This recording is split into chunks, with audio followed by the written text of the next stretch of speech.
Huh.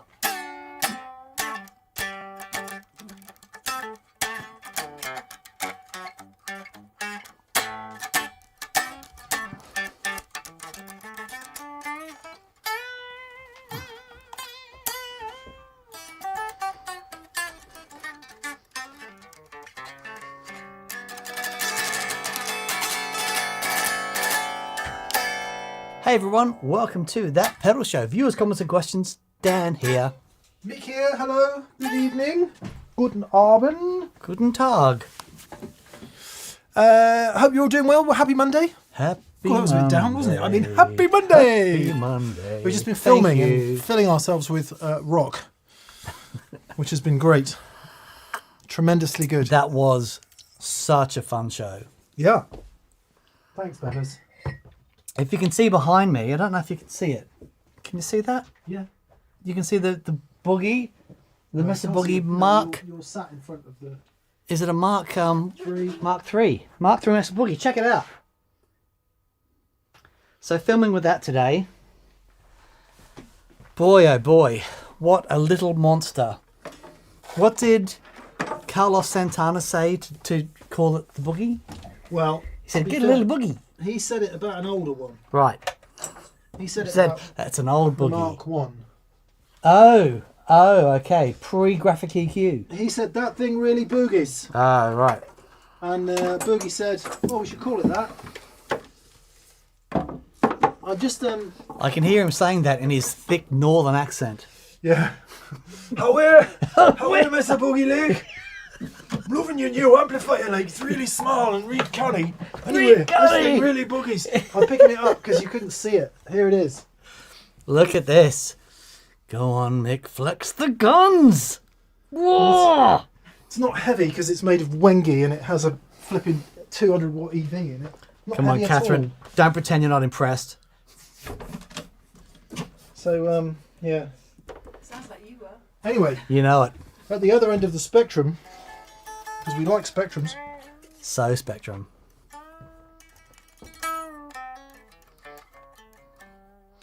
A very groovy thing. It's the Victory Power Valve, which they're marketing as a thing to take the sadness out of your quad cortex. And we're saying, There are other uses. don't do that. Yeah. Do this. Put it on a really cool valve amp and go wet dry in a big way. It was so cool. Anyway,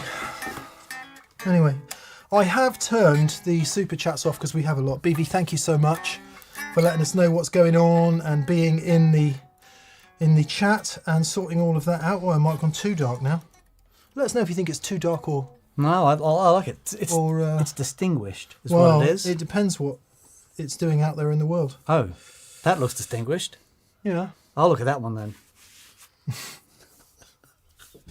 Broken Oars podcast is in. James Blessed is in. Hi, James. Hello. BV, obviously, Music Works. I do believe that's a new, unless we're having that whole display name being different from actual name thing. Michael Giliberto is on. John Fruin is on. Hey. Dan Otley, how are you, Dan? Mr. Todd Roy is on. And Simon V, RDJ, of course, Lovely. is on. Glenn Michael Thompson. Turd Ferguson is on.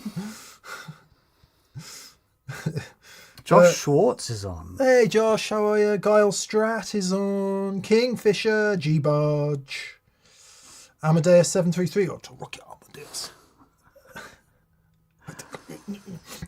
Ich bin ein Superstar. Remember that? Right. Falco, wasn't it? Was it Falco? Thomas Eichinger is on. Lovely. Habazot. Habazot. Brad Guitar Manic is on as well.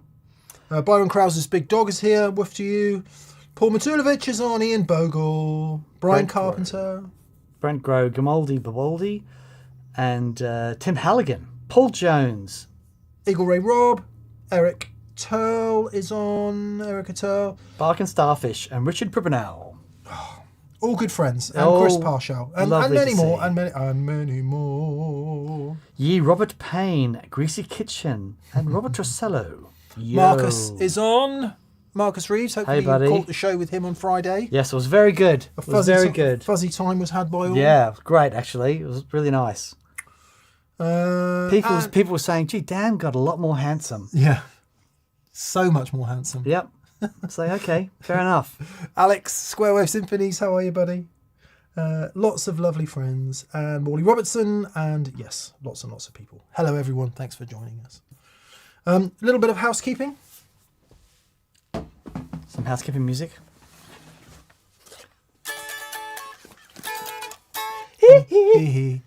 Dan's got that in his head today for some reason. I don't know why. Patron giveaway, 2 Fender pedals, a marine layer reverb, and a pugilist distortion. So if you're a patron, you will know what to do. 2 separate winners, 2 pedals. See how that works? I do. Thank you so much for being a TPS patron. Bebbers is pointing. What are you pointing at, You Bebbers? dropped your notes. Oh, there are notes. There's always notes. It's like telly, but worse. Yes. Okay. The 10 golden tokens update. Yes.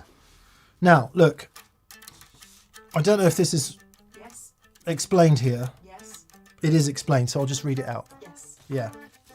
Do not deviate. Do not deviate. 10 golden tokens. It's the campaign that's running until the end of April with lots of fabulous prizes.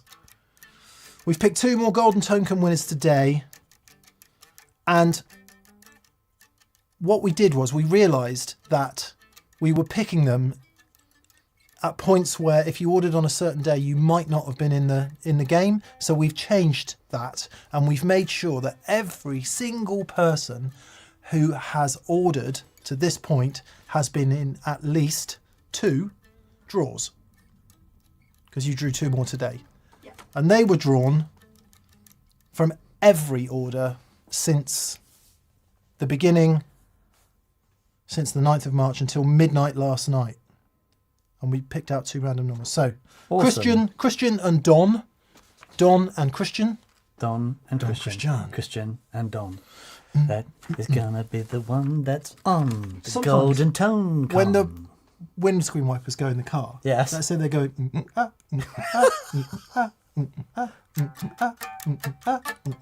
Give me a Don and Christian.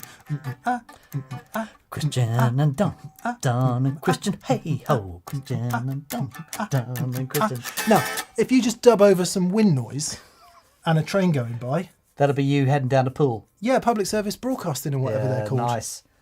It's so you can make music from anything. But I do think that sometimes about the windscreen wipers. Anyway, Don and Christian. I used to think about brushing my teeth with a cabasa. Going, hey. Percussion teeth Yeah, brushing. yeah. That could be a thing. That could so be a thing. Anyway, Don and Christian, look out for a golden token coming your way. We'll select what you win from the Fez of Truth this time next week. So as a reminder then, as a recap, 2 golden tokens have already gone out.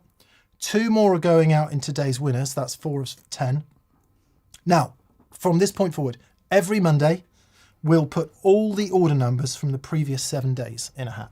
Mm-hmm. So every single order from that pedal show store is in with a chance. Every single order. One. And if you have ordered from that when we started 9th of March to today, you'll have been in a draw. Okay, so you have had a chance. We have 6 more to give away, and check out the TPS store for more details. So I hope that covers it off. It's been awesome though. It has been awesome. Yeah, really great. So thank you for everyone. Yeah. It's fabulous. But keep going. We're still 6 more to win. Friday the 24th of April, which is 5 weeks away. 4 weeks away, 5 weeks away. Somebody can't make it to an experience day, so there is 1 ticket available for that date, which is on sale right now, 24th of April. Someone's had to chivvy about for a very good reason. They were coming from all the way from Australia. Oh, Yeah, I And believe you've been there. I've heard of it. And so what? They've had to delay the trip or postpone the trip. I don't know. They've delayed their trip Oh, until next year. Anyway. bless them. Everything that's going on in the world. Okay. Yes. Anyway, get on the TPS store. Right, that's enough of that. I hope that explains everything clearly, because Dan and I are really good at explaining things clearly.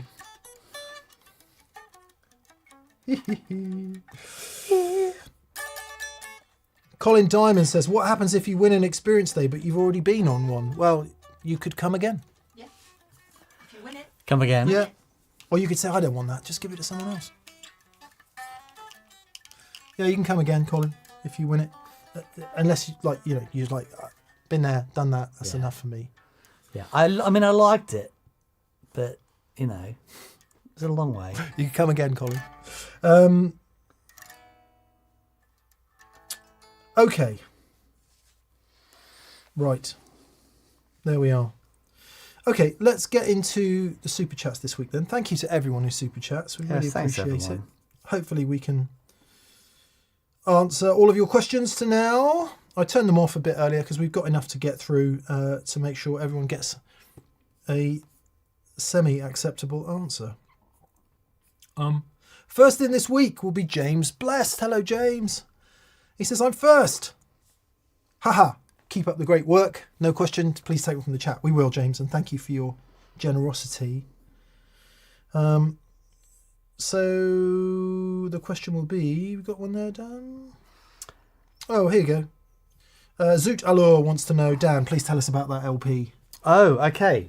Right. This is a 2002 R8 from the Gibson Custom Shop that I bought from Mr. Paul Stacey, who toured this with Chris Robinson and Black Crows.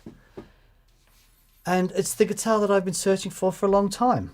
And then I found it. I mean, I've had this for ever. Certainly for At least one donkey's year. at least one donkey's year. And yeah, it's just a really beautiful guitar, but it's nice and bright.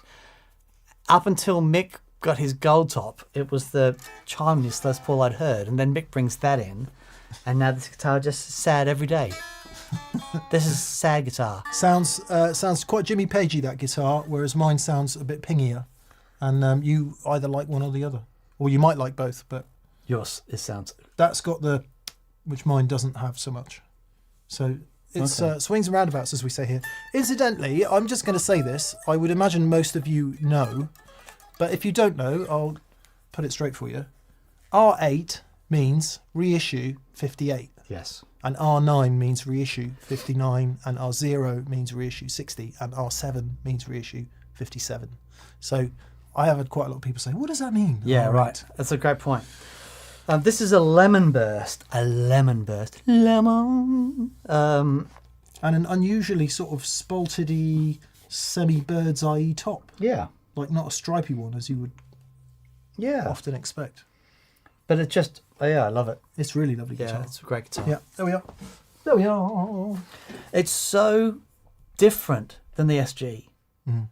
And it's amazing because it's the same scale, same pickup style, Bits. same bits and bobs, but man, it couldn't be more different. Yeah. But it's only the pickups that make any difference. Only the I'll have you pickups. know. Morley Robertson, how are you, Morley? He says, leg ends, hope you are all well. If you could only use one speaker for the rest of your life, what would it be and why? Give Rosie a pat. From me, we will, Morley. She's here somewhere. She'll probably be in a minute. One speaker for the rest of your life? I know what Dan's answer is. Well, you think I'm going to say blue, don't you? I do. Now, if I could have multiples of that one speaker, yes. But if I was only allowed to use one speaker, it would be the EV. Yeah, I think I would agree. Yeah. But I'd have to have 4 blues and a 4x12. I'd love to try that. I think that'd sound amazing. I do love blues. I think they're great. The only issue is you get a lot of speaker tones. Celestian Alnico Blue, for anyone who's not following. Yes. There's a lot of speaker tone. The great thing with the EV speaker is that, well, there's two things. You don't get any of that from the speaker, Just doesn't exist. doesn't exist in EV world. We've been listening to an EV this afternoon. But the other great thing is that you can dial it in because it has so much headroom. You can really get the clarity and therefore it gives you the opportunity to dial things in perfectly without everything being coloured by an overly aggressive Yeah, yeah. speaker tone. Yeah. You know, and I love that about the EVs. For me, it's either an EV or the Warehouse ET65 or a Celestion G1265. Right. I've got G1265s in more things these days. Oh, I just interesting. picked up a 2-watt cab that's got 2 of them in. Right. My big Marshall 412's got 4 of them in. What does your red cab have? One of those and it's got the Warehouse one and the Celestion one. So I'm using them in pretty much everything now. And it sounds freaking amazing. That cab. The G1265 is the one that says Roller Celestine on the back with the white sticker that we call the Robin Ford speaker because Robin likes them, and I like them too. Because in bigger cabs, you naturally shelve off a bunch of bottom end, and I dig that in a big way. So I mean, still plenty of bottom end. Don't get me wrong. So yeah, would be either of those. Now then, to important business. Important. Come on, where is it? Where is it? Where is it? Has it moved? No. David Tompkins says, David Tompkins, how are you, David?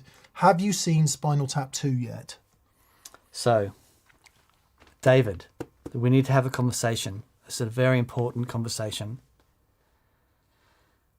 And it's a hard conversation to have because it's such an important thing for all of us.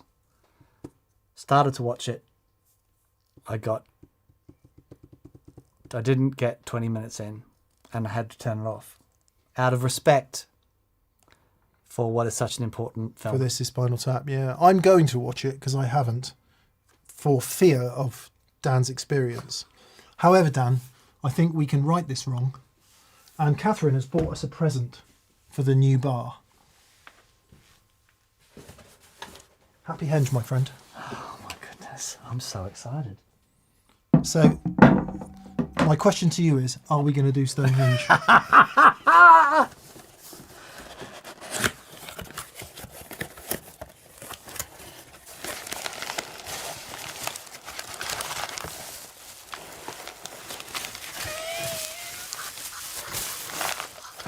Stonehenge, where the children play. Oh, it's amazing. So what? It'll be exactly these contours Exactly and this the dimensions. shape.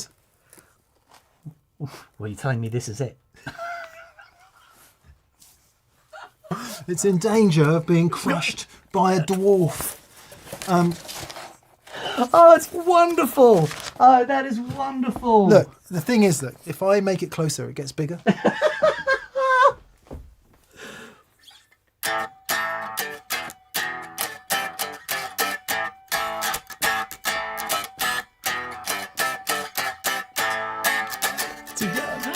Anyway, so there you go. It is one of the mighty sarsen stones in bronze for our new bar, our new area. It's epic, That is wonderful. isn't it? It's just wonderful. It just couldn't get any better. No. Carved from the real Stonehenge. Yep. A perfect scale model. Yeah. Same contours and... Weetabix have been sprayed with rats of bronzy coloured paint and stuck together. Catherine's eat it. saying it looks like 3 Weetabix. Yeah, I'd eat it. There we are. All right, good. No one knows who they were or what they were doing, says Chris Turner. That. Hang on. Can we please get that on the bar somewhere? No one knows who they were or what they were doing. TPS. They were tiny cows. Yeah. What It's about a toy cow. What That about one's far away. John Pardo says, what about the Celestion 100 Alnico? Have you been using it much? We have, John. It's in our deluxe reverb. And on Friday's show, you'll be able to hear Madison Cunningham playing through it. And it sounds magic. Madison was supposed to be this Friday, but we've just had a little, taken a little longer to get a couple of things through copyright because Dan asked her to play. I asked her to play this. You ready? Yeah. Ah.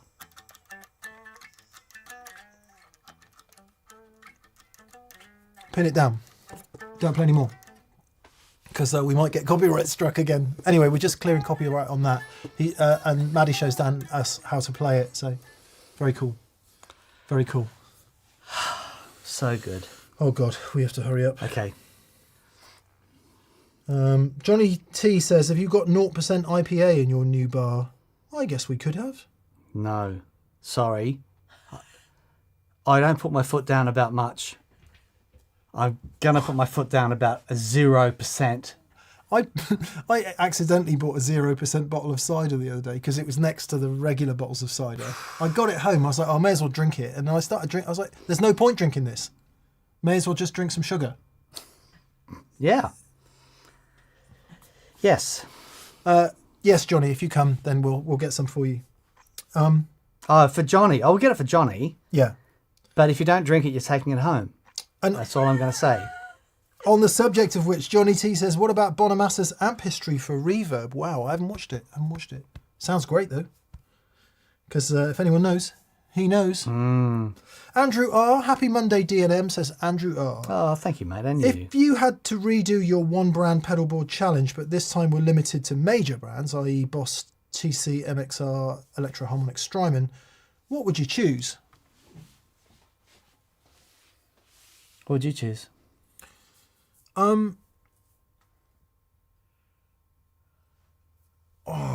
It's so hard. I mean, TC is compelling, but I think it would probably be MXR if I was allowed to include Way Huge. But definitely, well, the reason I wouldn't choose Boss, and I'm just going to upset everyone in the world right now, is I just don't dig the buffers, man. I don't dig them.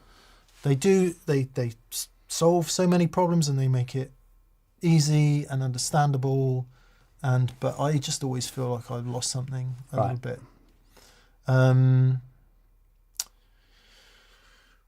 Strymon, no, because there's no analog overdrive.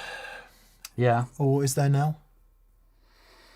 Did they do one analog They thing? did. They did a preamp, an Yeah. all analog preamp, which So looks really interesting. maybe that, but I'd have to choose a brand where analog stuff was available. So, and Electro Harmonics is a really good shout because so many classic sounds. And again, you just got to dig your way through the overdrives and distortions to find the one that they do tons, and by golly, many of them sound amazingly good. Yeah. So I think just from a straight stand start, it would be MXR. Yeah. Well, I'd have to go Electro Harmonics. Yeah. Yeah, because of the flanger, the Memory Man, I can, all that stuff. But then the East River Drive, all of their gain stages, and the color box that they did is Crayon. fabulous. The crayon, Crayon's really, really magic. good. Yeah. It's funny, I've been putting together a rig for some gigs that are coming up. I'm just pulling my hair out, like doing that thing, going through here's the full rig and it's amazing and it's 4 rocks and all the rest of it. And then I just get 10 minutes into playing going, I hate this. It's just nothing's working. So I'm like, right, sod this. I'll get 3 overdrive pedals and a Marshall. And 10 minutes into that, I hate that. And it's just dumb, right? Because you're just in your head and it all sounds good. It's the truth. But the thing that I struggle the absolute hardest with is delay.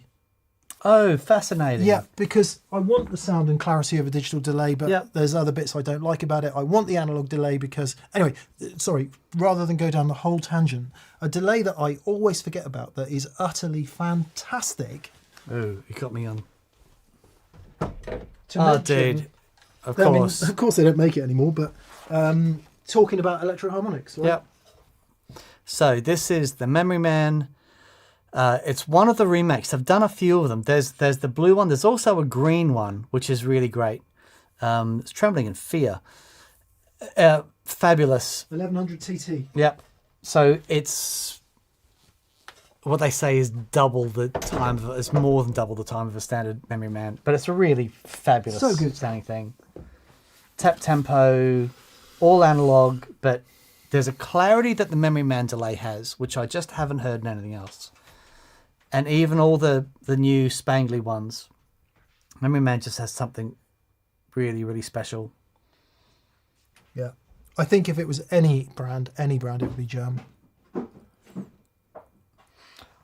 Just because I love their modulations and delay and... Look, it's funny, I was speaking to a friend this week about the jam stuff, and he was asking me about brands that sort of started off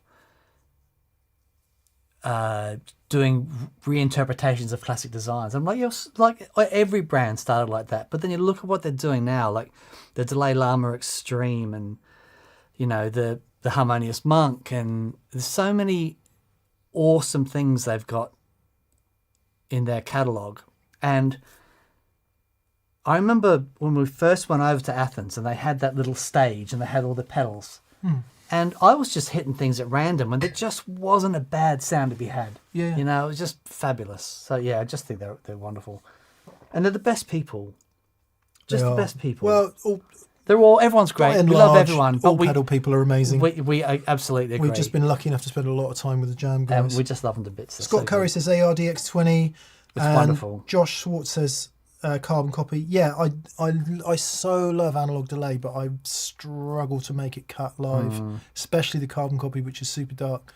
ARDX20, I totally love the sound of, but it does something super weird to my overdrives and fuzzes. Right. Just heavy buffer. Everything gets crazy bright when I turn it on, and one day I'm going to understand what that is. I don't currently. Okay. But I tell you, I've been using the Bunar, because we're spoiled, I've been using the Bunar Tube Deluxe, and it is, I tell Choice. you, I said, right, I'm going to put this on my pedal board, I'm going to start messing around with it, and if I have to go to the manual, I'm going to get it off. Right. Because I can't be doing with that. Yep. Because I need a couple presets. Yep. I need to do expression pedal control for the level, and that's it. And I went, put it on the pedal board, menus, done. Wow. So, Dawn and Prince, thank you for that UI because it was instantly obvious. Amazing. And I also discovered, sorry, we really No. do need to get to the super chats. If you set up one of your presets with like, I don't know, whatever your longest quarter note delay time is you like, because there's no tap on it.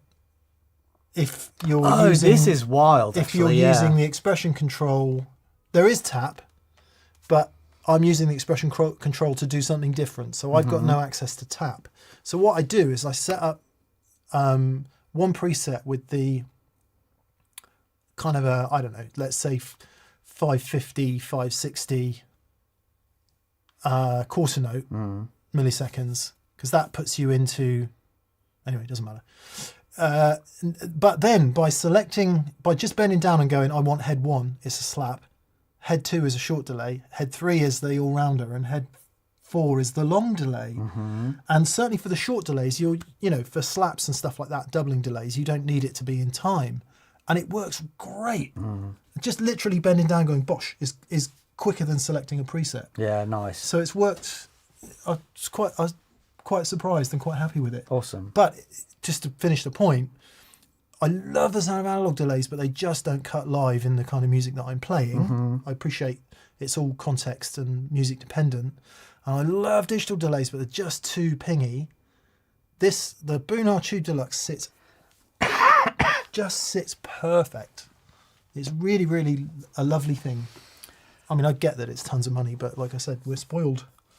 Yeah, that's great. Well, let's say awesome. If we were in Melbourne, I'd say grouse. Oh, nice. That's what you do. What does that mean?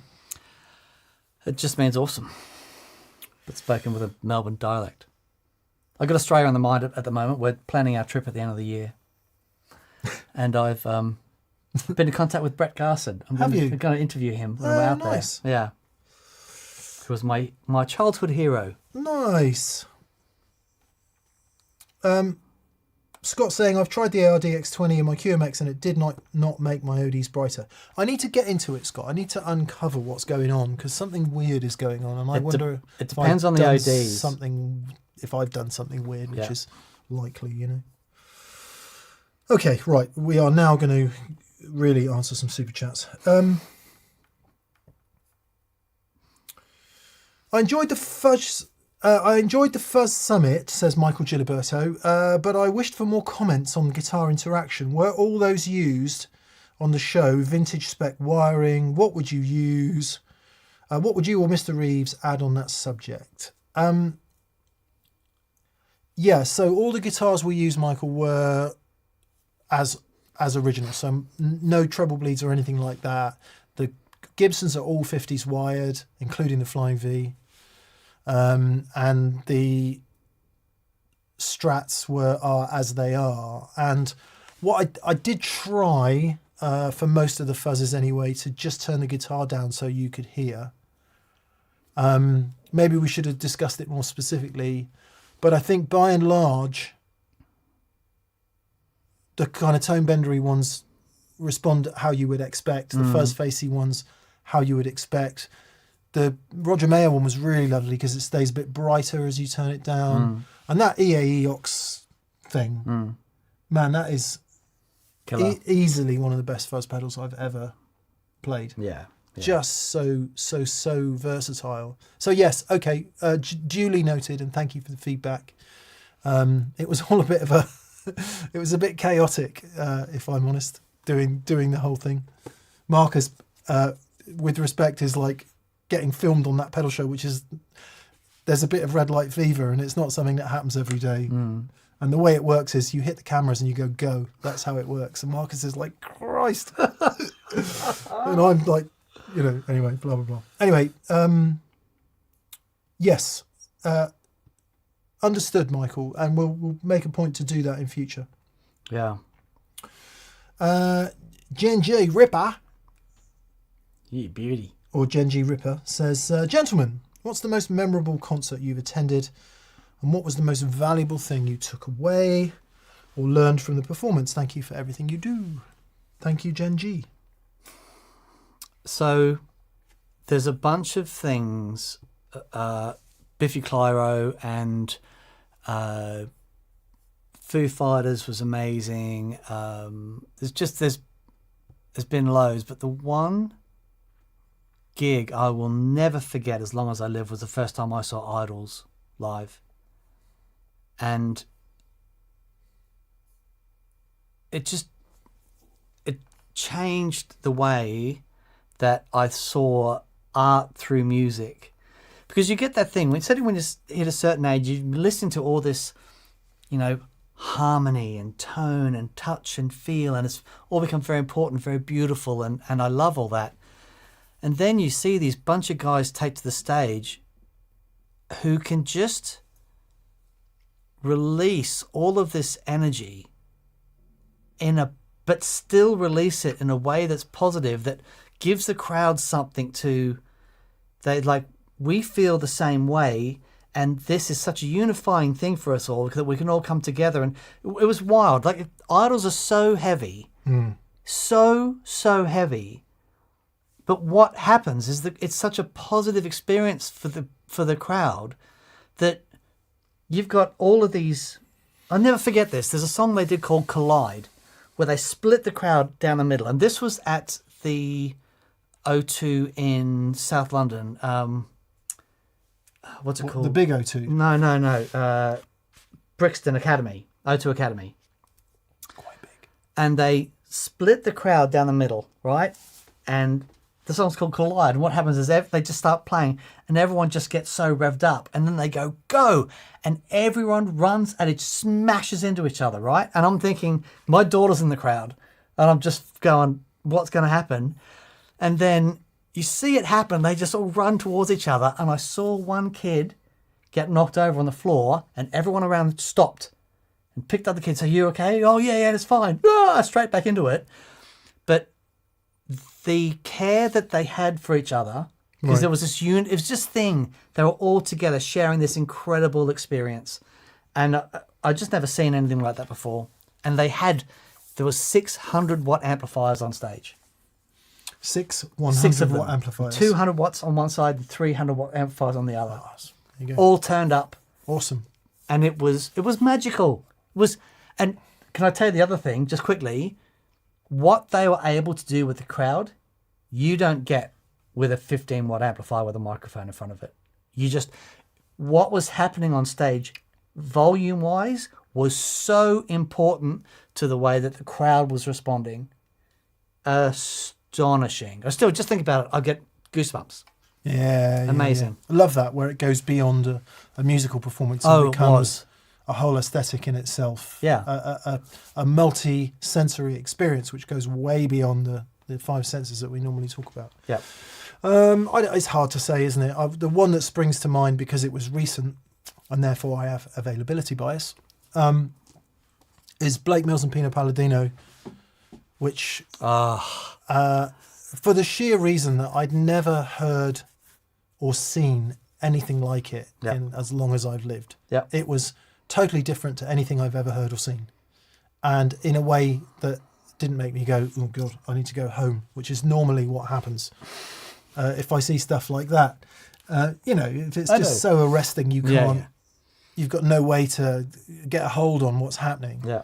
And it was just a display of pure musicianship and pure gelling as an ensemble. Yeah.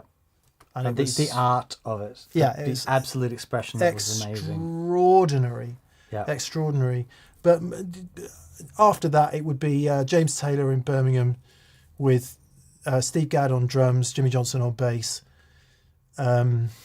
Goldings on keys and Landau on guitar. And it's like, oh my God, it just can't get any better than this. And his wonderful backing singers, whom I always forget their names. But that was like musical perfection. Yeah, it was astonishing. Minus any bloody tuning or post-production. Yeah. Yeah. And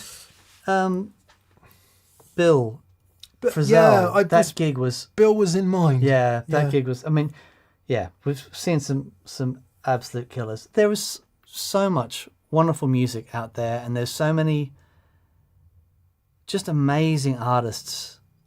I say this quite often, but I genuinely mean it. I think what people are doing now out there, playing music, building communities, and having it's more important now than it's ever been in my lifetime. It's so important that people are out there playing, letting people, if you can make someone's day and just give them a bit of joy through music, I just think it's so important to do that now. Yeah, or enable them to have something to bring joy to. Yeah. Because that's how joy works. Things don't give you joy, you bring joy to it. Well, yeah. They allow you to be in the same flow as the joy. And when so much negativity is going on, you can't bring any joy to that. But you can bring joy to, something that's arc and something that is, anyway. But you see, I remember, we're doing some TPS gigs. They're so much fun. And just talking to people afterwards, and it means a lot to people who are there. And if you're out there doing it, and I think this is why I get so serious about taking your sound seriously. It's important stuff. Making sure that everything works, everything's rugged and reliable. Because you're out there doing important work. I genuinely believe that. There we are. Miguel Casagrande, how are you? Says, Mick, my dear wife just built me a lap steel with a Duesenberg multi-bender. I'm just going to read that again. My dear wife just built me a lap steel with a Duesenberg multi-bender. Man. Doing some research, I came across a Pomona 6 demo with a handsome young lad. When can we expect a TPS lap steel episode? Oh, man.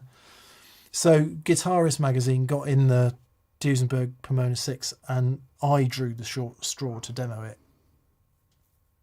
Right. Multi-bender.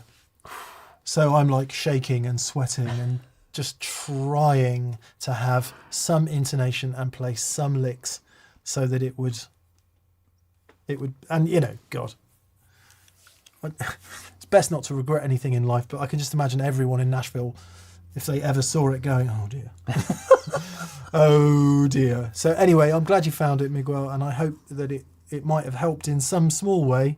But lap steels would be great. Would be good to get a lap steel player in, someone who's really good at it, and just go down that route a bit, because just some killer players, and sound. They seem to like the fuzz as well. A lot of those guys. Yeah. Because it's slide, and that's fuzz on slide is just the best thing ever. Yeah. Congrats, Miguel, and nice one to the missus for doing such a lovely thing for you. And I hope you have fun with it. Joseph Caster. Hello, Joseph. Joseph Caster says, how can one circuit behave so differently based on who builds it? I've had many sun faces from Analog Man and didn't keep any. But recently got one, a BC109 from DAM. Dynamic Audio Manifestations. Thank you. And it sounds way different and much better as far as he's concerned, as far as you're concerned, Joseph. Well, I'll just say I've got many Analog Man fuzzers and I've kept all of them because I think they sound amazing. But this is the thing. this is the thing. Fuzz is so personal. This is the thing. It is the most dynamic circuit and reacts just to your fingers, your touch, the guitar, the amplifier, everything. Everything's important. It's one of the things, because it's such a simple circuit, that every bit of leakage in the transistor or every bit of capacitance value in the components, it's like it all makes a massive difference. Marcus, maybe you could chime in on this. My hypothesis is that if you had two sets of the same components and you gave them to two makers to build it into a fuzz face, for example, well, number one, you've got the natural variance in the transistors. So that is a very specific physical difference. Mm-hmm. After that, resistors, caps, they vary a bit, but if they're the same value, shouldn't be as much difference as the transistors, right? Yeah, but it depends on. So if you've got metal film resistors compared to carbon comp resistors, let's say it's the same components. Sure, should be very similar. Should be very similar. So my question to you, Marcus, is: are there decisions you make based on, like how do you bias those transistors? What decisions do you make to get that thing balanced and working? And is that the difference? Like, does Mike Analog Man make different decisions from you, Marcus, or from you at DAM? Yeah, I think. I mean, obviously, component differences are going to make a difference. Yeah, but like those fuzz pedals, every single pedal will be listened to and tweaked. Depending on the leakage of the transistors and how gated they sound, and so you bias them a little bit differently. That's what I mean. Those decisions that the individual maker makes. Hopefully, you can come in on that, Marcus, and be grateful if you did. But hopefully, that gives some food for thought, Joseph. Paul Matulovic, hey Paul. Hey mate. Aglets, he says. Aglets. I'm going to have to look that up. Did you hear your boy Teddy Trufi came out with a combo screamer and Eternity? Oh, interesting. Seems up your alley. So with Mickey Two Rocks and Danny Two Wars, who else is in your TPS mafia?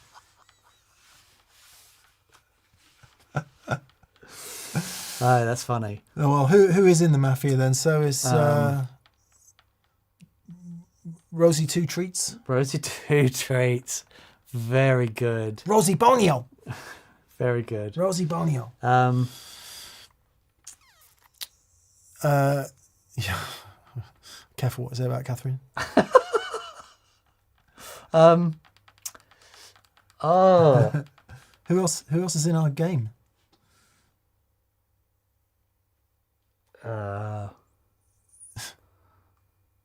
I don't know. I need a moment. That's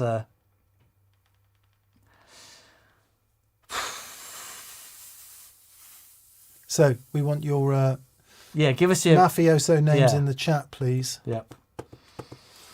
I'm trying to think of the nose on a tube screamer. Mickey the Nose. Mickey the Nose.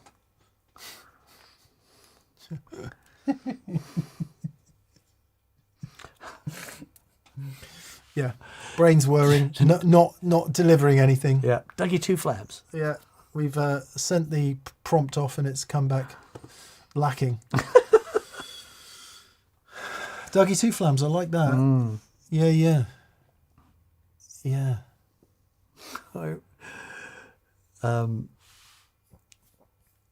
Dougie filled in for a gig early days with in my band Mad Dogs and Englishmen, and the bass player Leighton introduced him as Dougie Freelander. And I just think for every gig after that, that's who he was. Never bothered to learn his actual name. Must have asked boring. Ladies and gentlemen, on drums, Dougie Freelander. It's like, where did that come from? David Tompkins is saying Don Steinhardt. Don Steinhardt. I like Don. that. Yeah. Catherine is the boss. Yeah, you're right. Yeah. Yeah. Yeah. The boss. Very good. Tero was here, says every mafia movie has someone called Mickey or Mickey. Yeah, of course. Of course, of course. Scotty Two T's is signing out. Okay, see you soon, Scott. See you, buddy. Danny Three Stones. Mick the German Flying Big Pranger. Very good. Don Core Blimey, says David Tompkins. Excellent. Very Excellent. good. That's great. Marcus The Fuzzy Plums Reeves. Reeves. I like it. Jimbo Dilly. Okay, right, come on. Back to the super chats. Paul Mazunovic. No, we've just had you. G Barge. Greg, how are you? He says, gents, I rebuilt my board thanks to the Gig Rig Power and QMX10. Oh, bless you, mate. I moved the wobbles to a satellite with the QMX4, fretted about strobo stomp placement until realising it has a true bypass switch. Seems to work, or do I imagine this? No, Yeah. the Peterson stuff is the bypass and those are really good. I was messing around with a no switcher board this week and used the little Peterson one in true bypass mode. Can't tell any difference. Yeah, good. It's good. It works. So yeah, go for it. Nelly Bob says, afternoon, legends. New amp day. I've got a Vise Vibrolux 5F11 combo collected from the Vise workshops just up the road from you in Langford. Any love for a Vibrolux? I'm going to run it wet dry with my 5E3 Tweed for awesomeness. It's funny you mentioned Vise, you know, Nelly Bob. Someone was mentioning them to us last week, and maybe it was you. And I Googled them, and I didn't realise they were so close, and I didn't realise what they do. I knew nothing about them. So I'm going to try and fix up a visit and go and say hi and see what's going on. Awesome. Yeah. Be great. Yeah, they make really nice classic hand-wired tube amps. And anyway, Vibroluxes. I just don't know enough about them. Wasn't that Stevie Ray's one of his favourite amps? Maybe, yes. Right. Yeah, I just get confused. Because Vibroverb, that was his actual favourite, I think. Okay, right. So that's what I was thinking of. Yeah. Vibro. So there's some educalisation to be done, because I just get a bit confused once it goes past Princeton's, Deluxes, Twins, Pros, and gets into Vibrolux's, Vibroverbs. I just don't have enough experience of them. Because they made so many amps. Yeah. Still making so many amps. But I want to say, right, it's basically, somebody please correct me if this is wrong. Power, size of speaker and how many, reverb, tremolo, or both. Right. For black panel amps anyway. And then obviously the browns fit in with that. And if it had like if it was 35 watts with two 10s and reverb and tremolo, it was a... Oh, okay. Yeah. Right. And then there were versions of things. So the Vibroverb famously, I think, came as a 210 or a 115. Right. Yeah. And the Vibroverb was 6L6s, two 6L6s, 40 watts-ish, 115 or 210s, but also two 6L6s, 40 watts-ish was another amp with a different speaker configuration, and I don't know. Somebody put us right, please. Maybe we should watch Joe Bonamassa's amp history. Anyway, hope you enjoy that, Nelly Bob, because I think that's going to be a pretty killer rig. Yeah. That's yeah, it sounds amazing. Right on cue, Johnny T says, if money was no object, which Fender amp would you buy? Blonde Bassman and Piggyback 212. Oh. Was that the one that Robin used? Or was on the start of the Dumble thing? Is Could that be. one? Could be. I mean, it's the guitar amp, even though it's a Bassman. Mm. Either that or a proper 115 Vibroverb. Yeah. And I would always go. I think I'd always go black panel rather than tweed, just personally. Yeah. That's a tricky one. I'd have 10 Princetons, run them all together. Like Ryan Adams. Yeah. Such a great sound. What was their big 6v6 amp that had 4 6v6s in it? Apart from the deluxe. So they Showman? I don't know. Was there a 4.6v6 amp? I'm sure there was. Help us out. Was there a 4.6v6 Fender amp? Andreas Johnson says high-powered twin. Yeah, possibly. Yeah, but they didn't have any reverb in them. Unless you got... Yeah, no, yeah. Yeah. Red Knob Twin, says Dan Otley. Ah, yeah, man. 59 4x10 Bassman tweed, says Jim Barber. Yeah, I mean, that is the actual holy grail, isn't it? Brown panel Vibrolux has harmonic trem and no reverb. Yeah, man, that is sexy. I having said I don't have any knowledge of that, I have played one of those. And Joey's Super, of course. Yeah. Which he had in here. Mm-hmm. Oh, apparently the Blonde Bandmaster and the Brown Super or Concert were a similar amp. That's interesting. Yeah, right. I nearly bought a rebuilt Brown Concert. Did I think you? It was a Concert. Anyway, whatever it was, it had harmonic tremolo. It's like,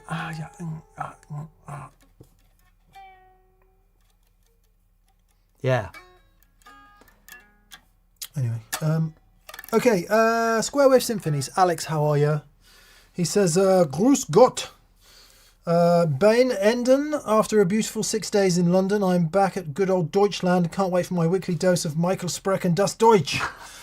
Feel free to take one from the chat. Much love from Alex. I decided to give up speaking German, Alex, because I'm just too good at it, and I think it's just off-putting for a lot of people. Yeah. Yeah. It's just the perfect German.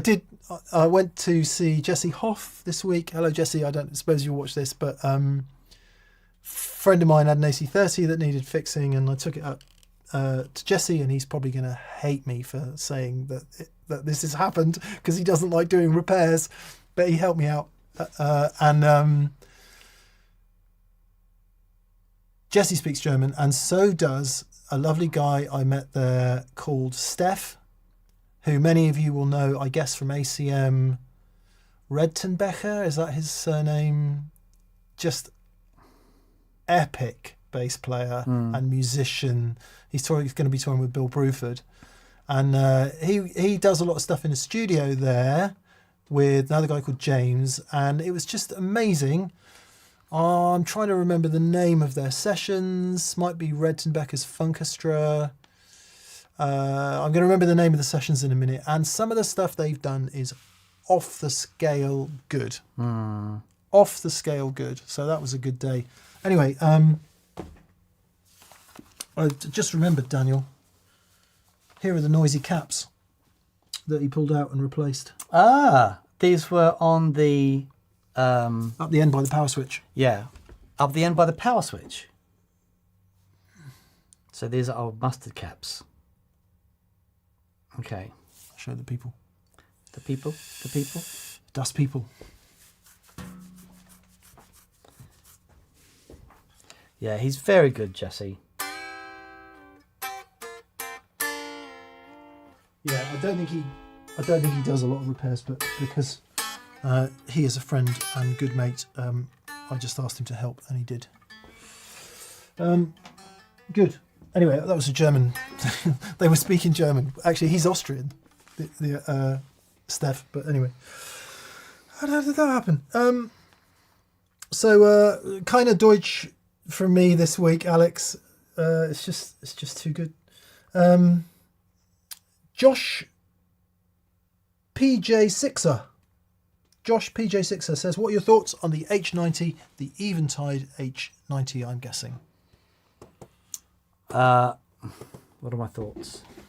I know people that use it and love it. I use the H9. I found the H90 for me was a little bit challenging to get into. You used it for a track, I remember, and you got No, I didn't. I gave up. right. I put it on the board. I spent 2 weeks trying to learn it. I got up every day, had breakfast, read the manual, went through it, and I just couldn't make it do what it needed to do. And because it doesn't have analog drive-through, I had to have it on a wet box, To mix it in. 100% wet, to mix it in with the wet dry rig, and spectacular sounds. Obviously, if you're into that ethereal sounds, you can't. That's very hard to get any other way, and very experimental and super out there. And the delay and reverb algorithms are unbelievable. Like the quality of the sounds in it are just spectacular. Yeah, amazing. Utterly spectacular.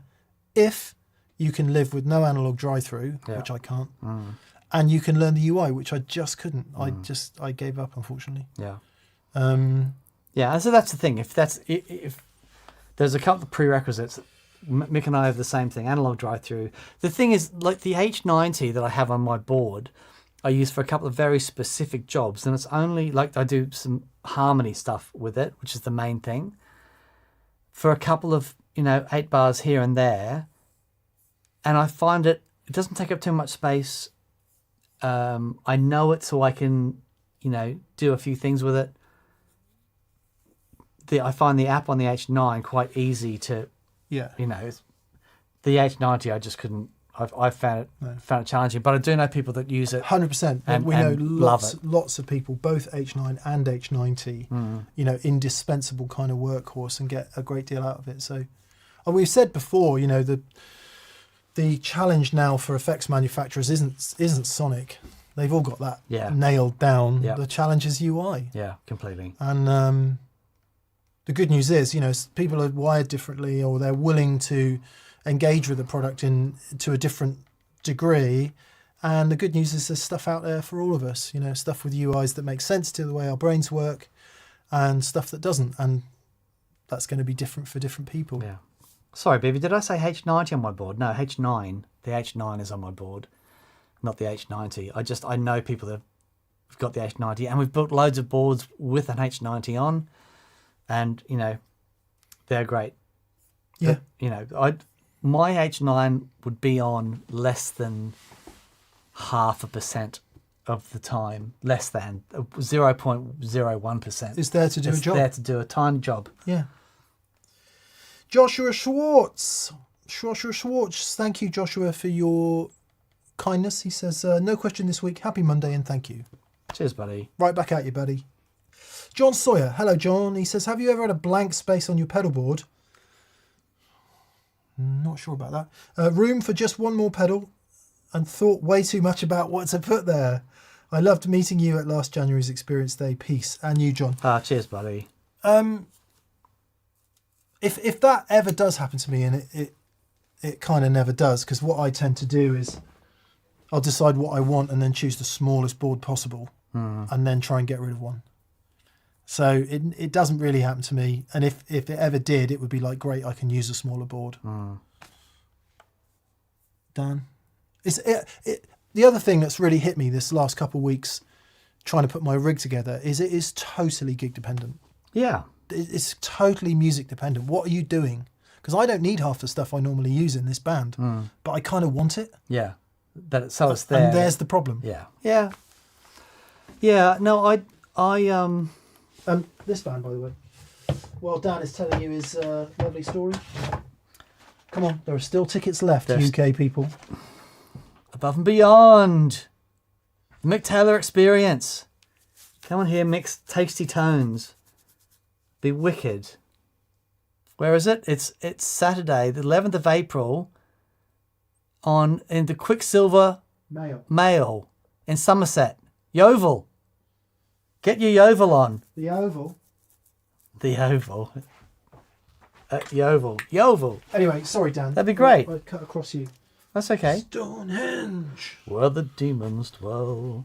What was the question? if you had a space on your pedal board, Oh, yeah. do you sweat about what No. to put on there? Says John Sawyer. No, I'm. I can't remember the last time I had space on my board, but if I do have space, what I'll do is I'll move things around so it doesn't look like I've got space. Yeah. I'm pretty.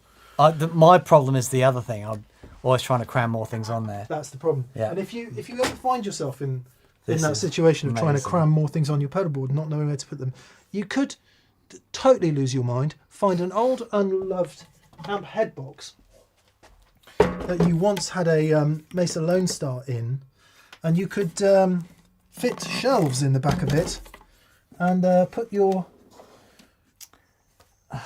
It's just magic. little items in there for your little off-board pseudo rack. I was looking around on the interweb for racks, and they all just look so horrible. Yeah. They're not fun. There's no good-looking racks. No. And if they are, they're like £58 billion. So I decided to get some shelves from Jeff's Bazaar, or get some hinges from Jeff's Bazaar, and cut out a piece of MDF look and just fit these in there like that, so that when they're in there, this will go in a little hard bag, so that these can't move. Yes, I like that. They can't go in there. Yep. And then I'll have it all wired up. Power will sit underneath the bottom here, I think. Mm-hmm. And it'll be ready wired to sit off the amp for all the things that I don't need to have on my board, such as the rotosphere, Killer. maybe a bit of extra tube tape echo, Man, that thing. and maybe the CXM, but maybe not. I mean, you do need to get to this, but I only need to like push the button. I don't need to access it with my feet, really. So you could do that if space is a problem. It's great. This was a head case that Head case. Paul Ziller built for me, Brilliant. but I ended up putting the amp back in its original home. And that's the other Zilla. Mega 12. Oh, the yeah. Mega 4x12. The D style 412, Yeah, it's which will brilliant. be in a show in a couple of weeks. Look, it's so big. It's bigger than Stonehenge. Stonehenge, where the children Stonehenge. Problem was. Very good. Schweg 9140. Schweg says, you fellas both have stellar string vibrato. More push or more pull to your approach? How did you go about developing your technique? I'm on an endless quest to improve mine. What you need to do is sit next to Mick for 10 years. Day one, you realise your vibrato sucks. And then you start working on it day two. 10 years later, it's a little bit better. The biggest thing for me, right, because I'll be watching Mick, how he does his thing. And two things. One, that when it's... There's very little touching of the neck. It's sort of... just as a general vibrato. But the other thing is, when you bend up, the pitch is... it's so good. And it's a bit out there. But you get there... Sounds nice. That sounds really nice, that guitar. it's great, isn't it? Yeah, yeah. But yeah, it was that thing... the thumb sort of comes off the neck. Yeah. It's a real... Obviously, for all of our favourite guitar players, it's a key signature Yeah. thing that defines the player. And I meet a lot of people who like that really fast vibrato. You know, like... Yeah, and I've never been a fan of that sound personally. I do remember as a younger man going to have guitar lessons with a guy that lived in the next town ish, and he's, you know, you turn up and he's like, hang on, let's play a guitar you can actually hear. He's let's play this. God, it's been a while. I took this out of the case because someone mentioned it the other day. We put the guitars away when there's band rehearsals or when we have to do filming, other types of filming in here, but...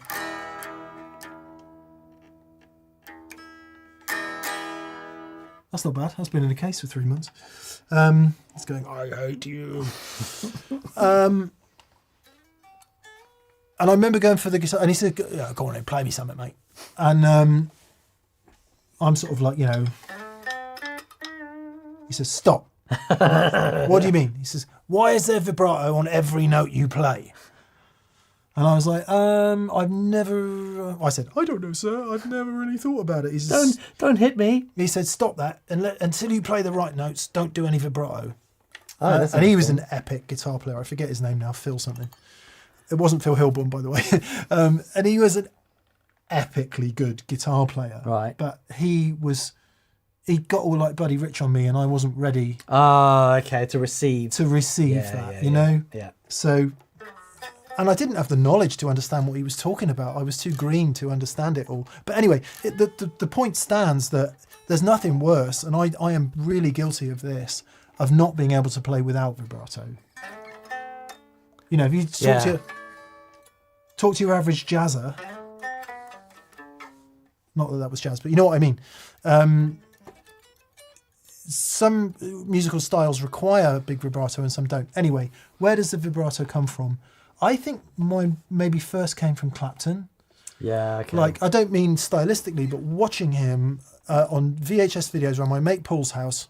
Hey Paul, hey Marla, if you're watching. And he had a VCR, which we didn't have at home, or at least we didn't have Clapton at the Albert Hall on, taped off the telly.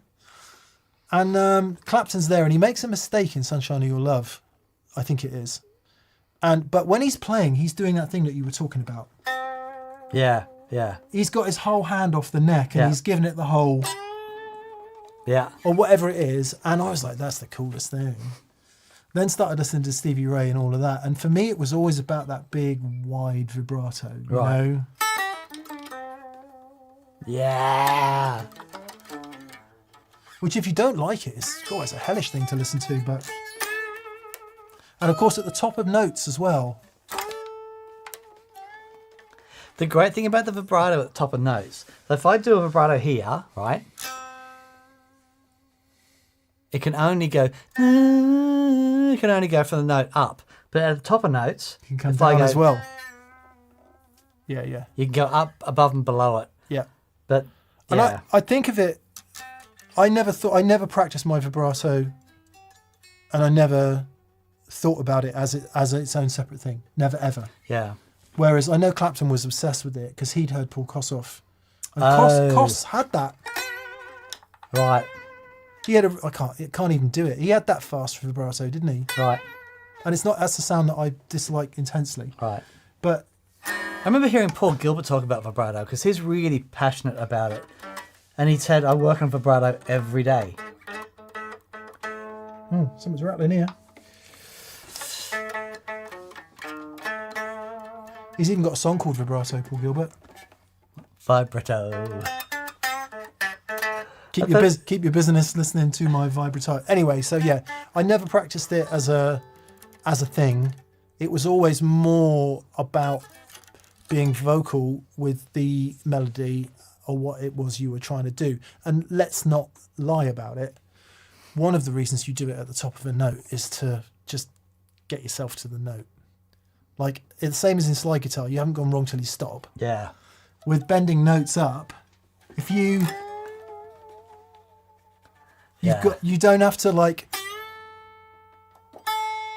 don't have to hit the note because you can vibrato it. So anyway, yeah, it's a fascinating subject. I think, like anything, the more you think about it, the worse it will be. It's such a personal thing, though. All those players have got their own. Yeah. It's touch. definitely Listen to a signature part of your sound. definitely. Listen to the way BB, his vibrato was like, because he does the fast thing. Yeah. But yeah, he got that first finger off and.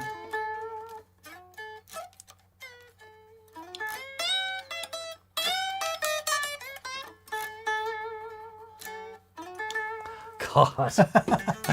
Yeah. And Albert, of course, tuned down. Oh yeah, right. Hang on. Got to get the right guitar. Oh, Albert King sprechen. Gespielen. So he's tuned down, and Albert King, right, you know.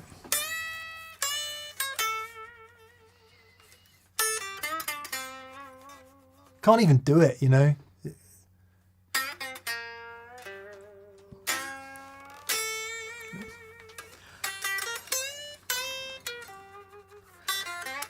you remember we were in Japan and we were in that guitar store with Rabia, and they had that video of Albert and Stevie Ray. Yeah. And it was like, it was so cool.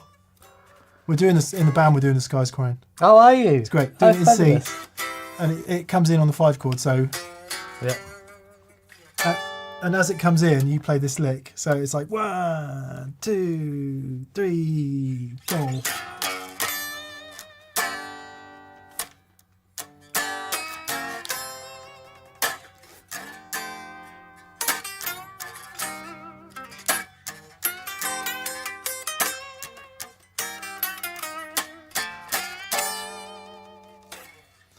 So good. So good. Awesome. We do it more like the Stevie Ray, obviously, but Albert's in there somewhere. There you go. Reverb. Vibrato. So, Schweg, to your question, ways to improve it, I would say try and cop Yeah. some different people's vibrato. I know you're probably doing that already, but have a listen to Kossoff in All Right Now and try and get it bang on. You know, listen to Albert King and do that really crazy, like, Yeah. it sounds drunk, doesn't it? It's so wide and so. The other thing that's important to say, a lot of those guys were trying to emulate singers. Yeah, vocal. So yeah. find your favourite vocalist and pick a phrase that they sing, spend a week on it, just trying to get all those little infections. Because a lot of the time, you know, vibrato is one thing, but how you actually get to that note and all that, you know, Chris Buck's amazing at that. He was, I think it was Whitney Houston he said he listened to a lot of. Yeah. Oh, who's the, there's another singing guitar, what's his name, Gent, AJ Gent, I think his name is. Wow.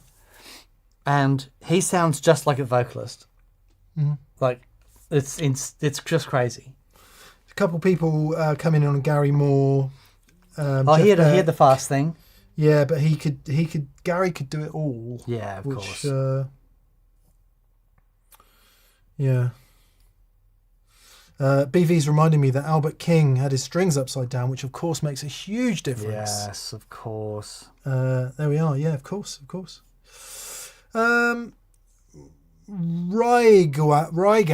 Rygauer, I hope I've got that right, or Rigauer, says, "Hi DNM, what about your thoughts on wide range humbuckers? They weren't on my radar, but I got a loan of a friend's custom shop telly thin line with them in. Wow, what a sound. Open and clear, but with a real growl." You've just described it. Yeah. It's sad to say that I had an old telly. It was a left-handed telly that I converted to a right-handed telly. So, Mind bleach, please. Yes, I know. What? It was a 63. Let's list the stupidest guitars to turn right to left. I know. So, but it had a pair of wide range humbuckers in it. See, look, this one kind of works okay. Yeah. Not ideal, but it still kind of works okay because Yeah. you can get up here a little bit. I And know. that works. This one, I think we know why Albert played Flying V, Yeah. don't we? Because Yeah. look, no problem Yeah. at all. Yeah. It's just the same. That's right. Even better, look, this one. Yeah. Look, see? Yeah. That's I can right. Comfortably You can reach get up the Yeah. flat there. Yeah. And here. And so enter Mr. Steinhardt from Australia. I know. What I'll do is let's make this guitar left-handed, shall we?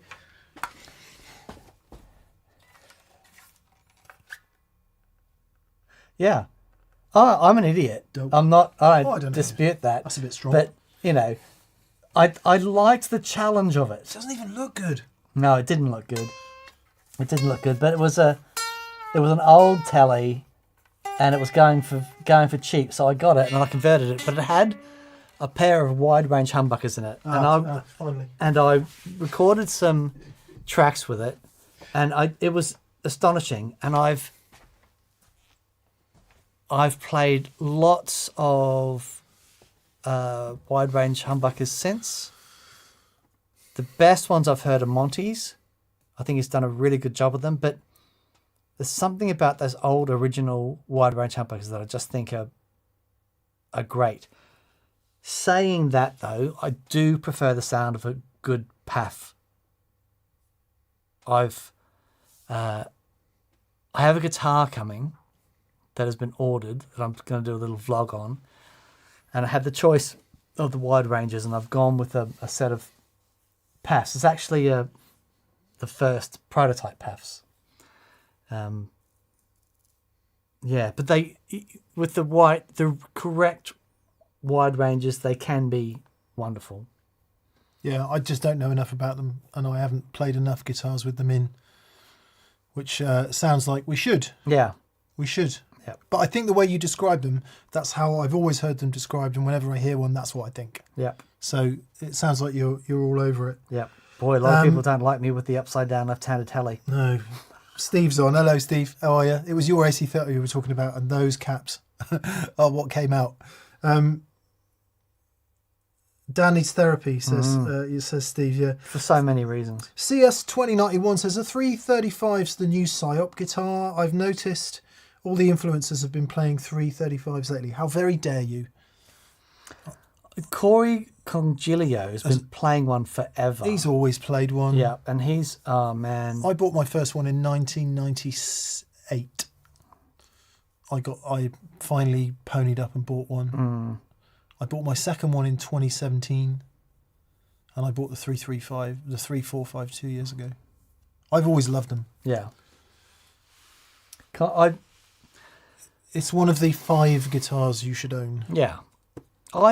The thing is, I had one in Australia, and then I played it. I remember playing it for this gig, and then for the last 2 songs, I bought out a cheap telly just to play for these last 2 songs. And I remember the telly just going, oh, that's the sound. And afterwards, everyone came up to me and goes, oh, that telly sounds amazing. Oh, if that's it, yep. I just didn't have the... there's something about the...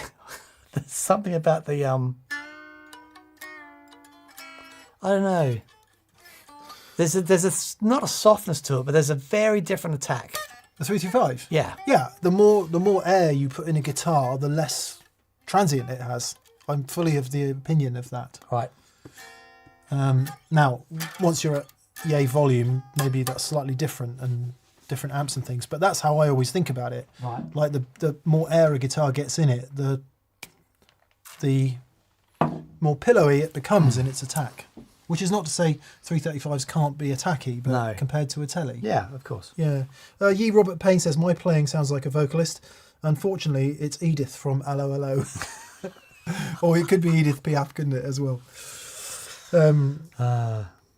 That's quite funny.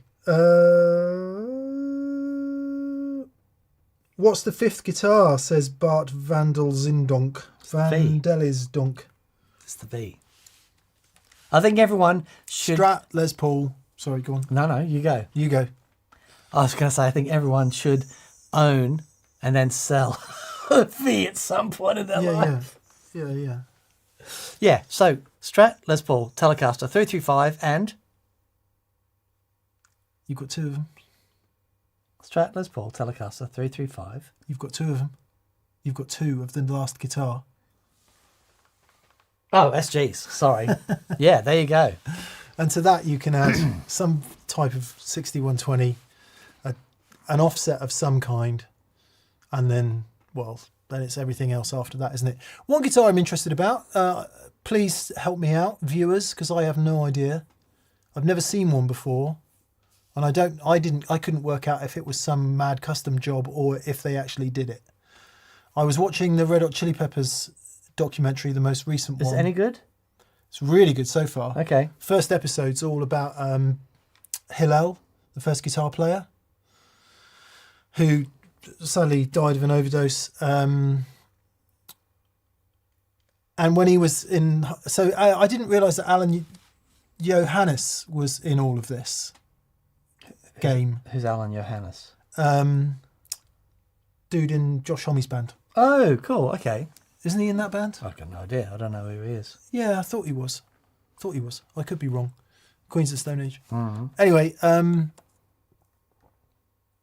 so they're all getting together, and it was Hillel, and I'm sorry I can't remember his surname, but anyway, Flea and Kiedis, Anthony Kiedis, who were all super tight with one another.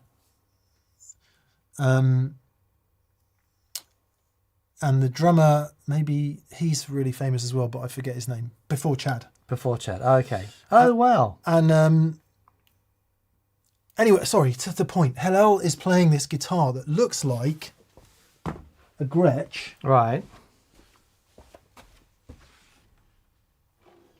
That's basically been chopped like that to come down to a... Oh, wow. Like a teardrop thing. Yeah, so if anyone knows what that guitar is, I could Google it, but it'd be an interesting discussion point. And it's a really good... We've only watched part one, but it's really good. David Burke says he used to be in Queens of the Stone Age, and the first few albums was definitely in Josh's Desert Sessions. There we are. There you go. Okay.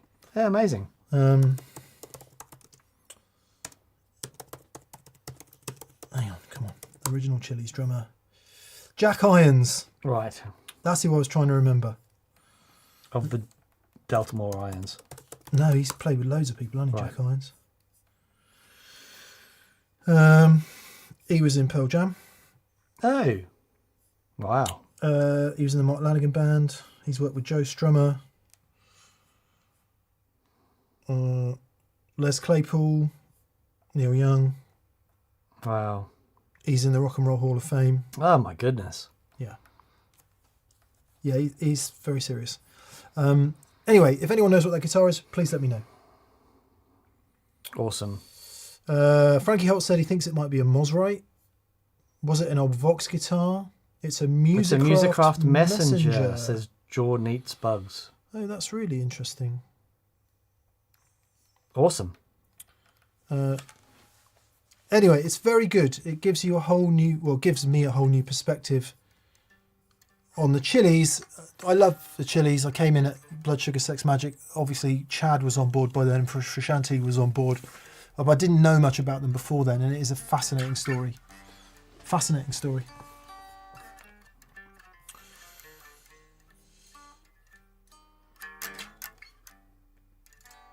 I don't know. I've never played it before. D-shape. D-shape? Yeah.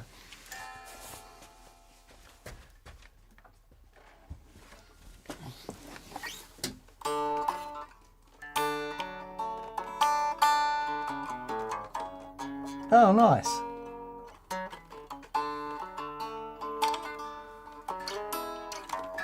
Ah. And then it's all Hendrixy.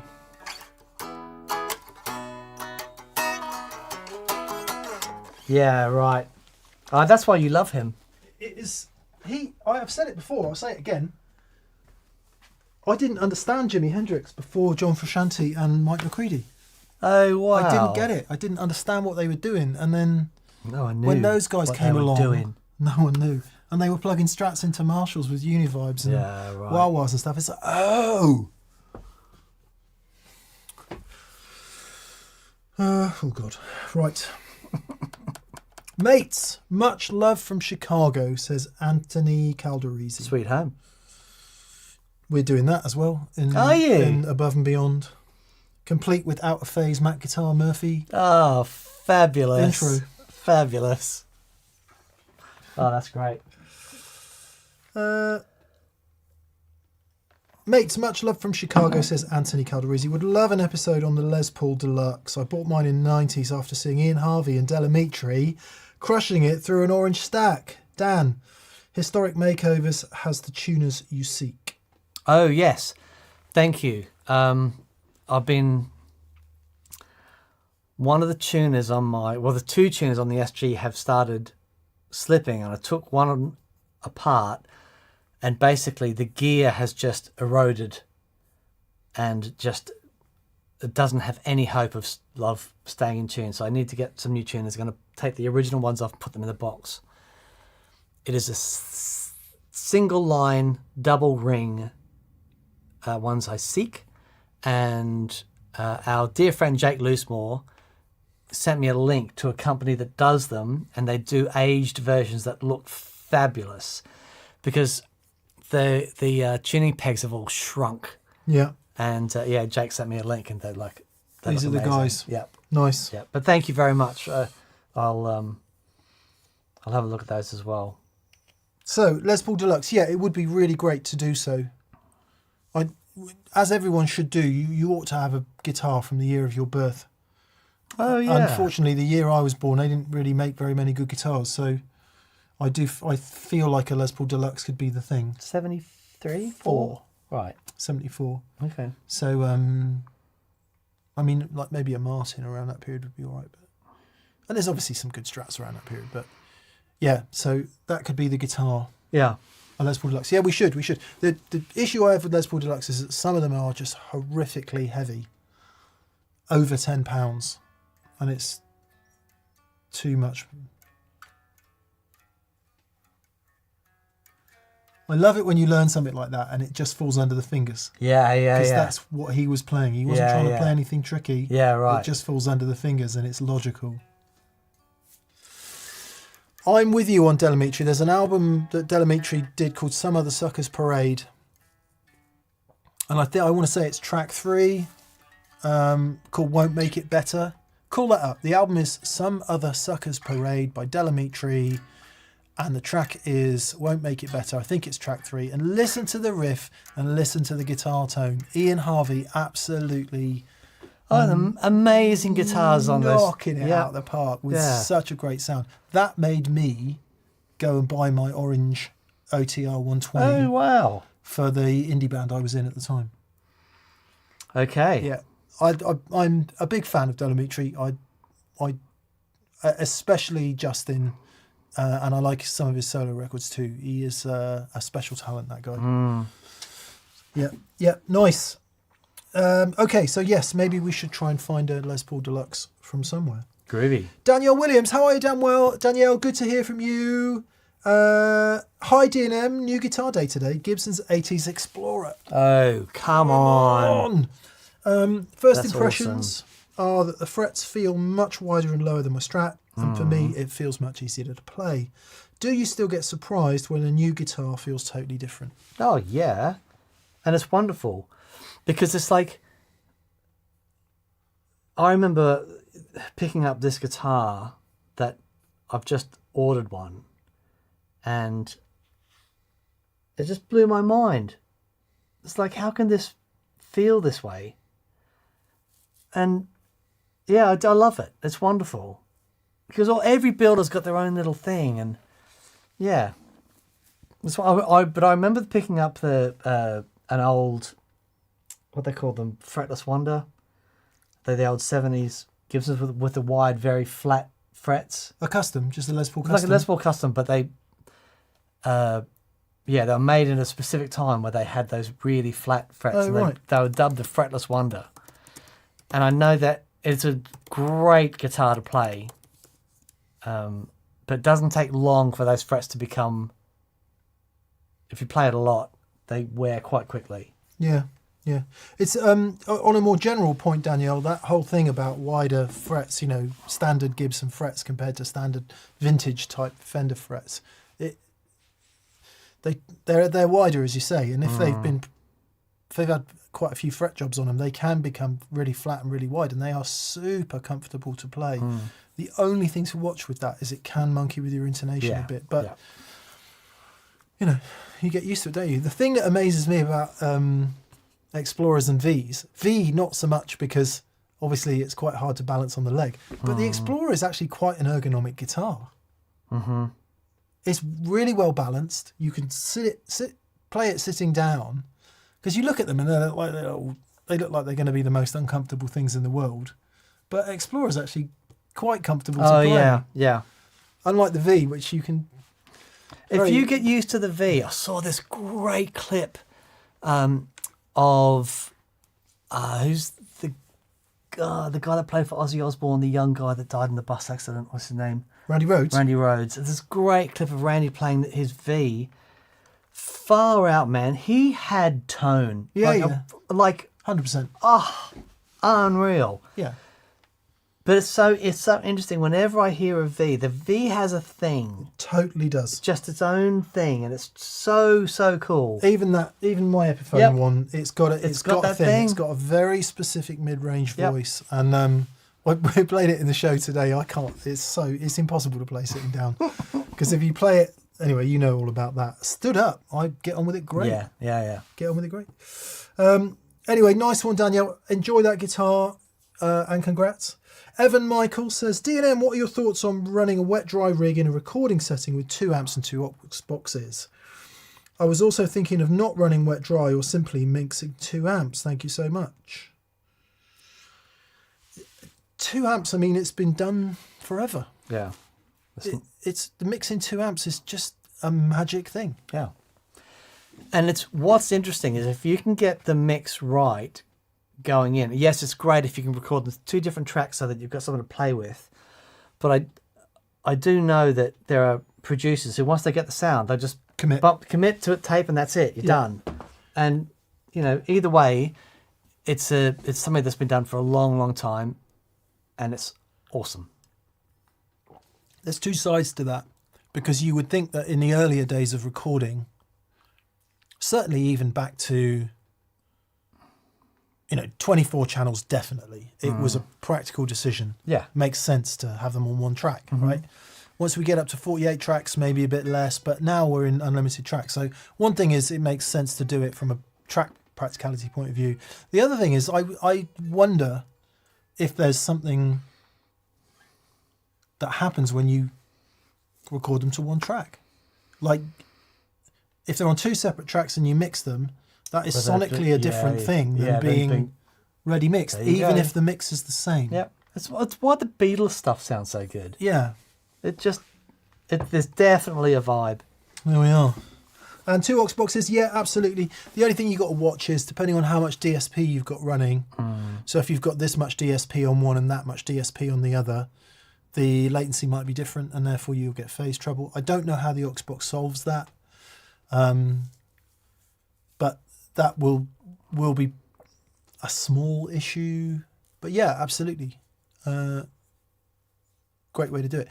One of the things with recording is, unless it's a very specific sound that you're going for that absolutely requires you are wet dry. Yeah. There's also a lot to be said for just simply tracking one mic on one speaker and doing it a lot. And building your guitar sound that way. Now, obviously, if you need exactly the same thing and you don't want the phasing of double parts and all of that, but you can build the track by having multiple guitar parts. So everything's a taste, isn't it? Mm-hmm.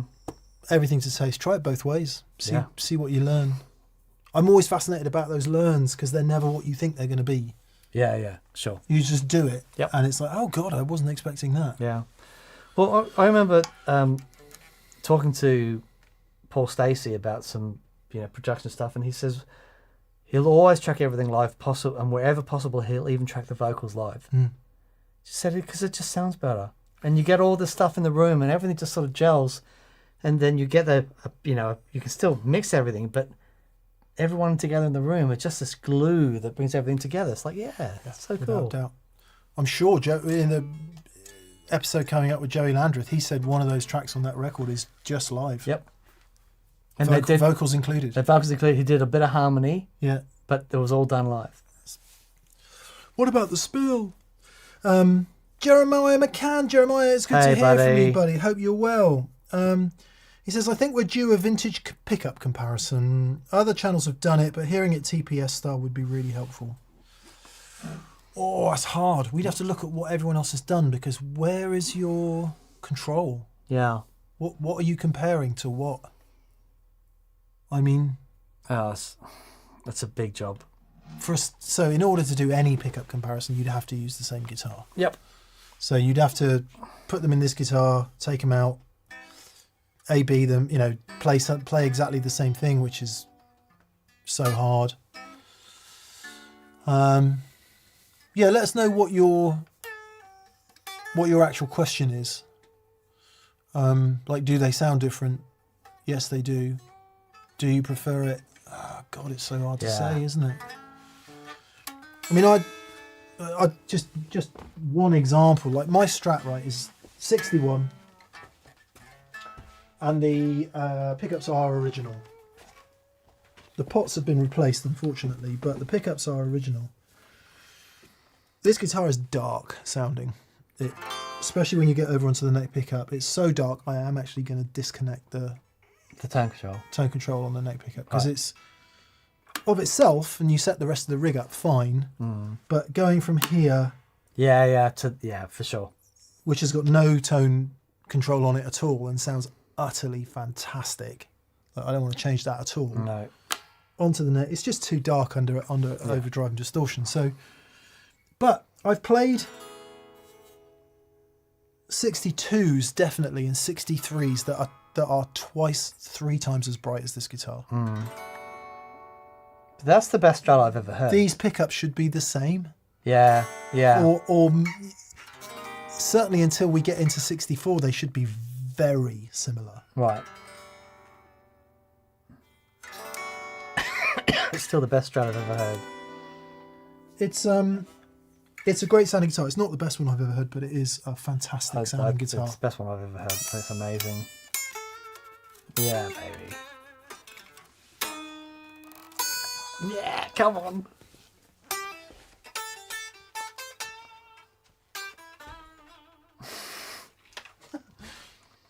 This one sounds totally different. 9 years later, sounds totally different. Yeah, right. And I know people go, what do you mean? Actually, totally. I'm like, yeah. Yeah.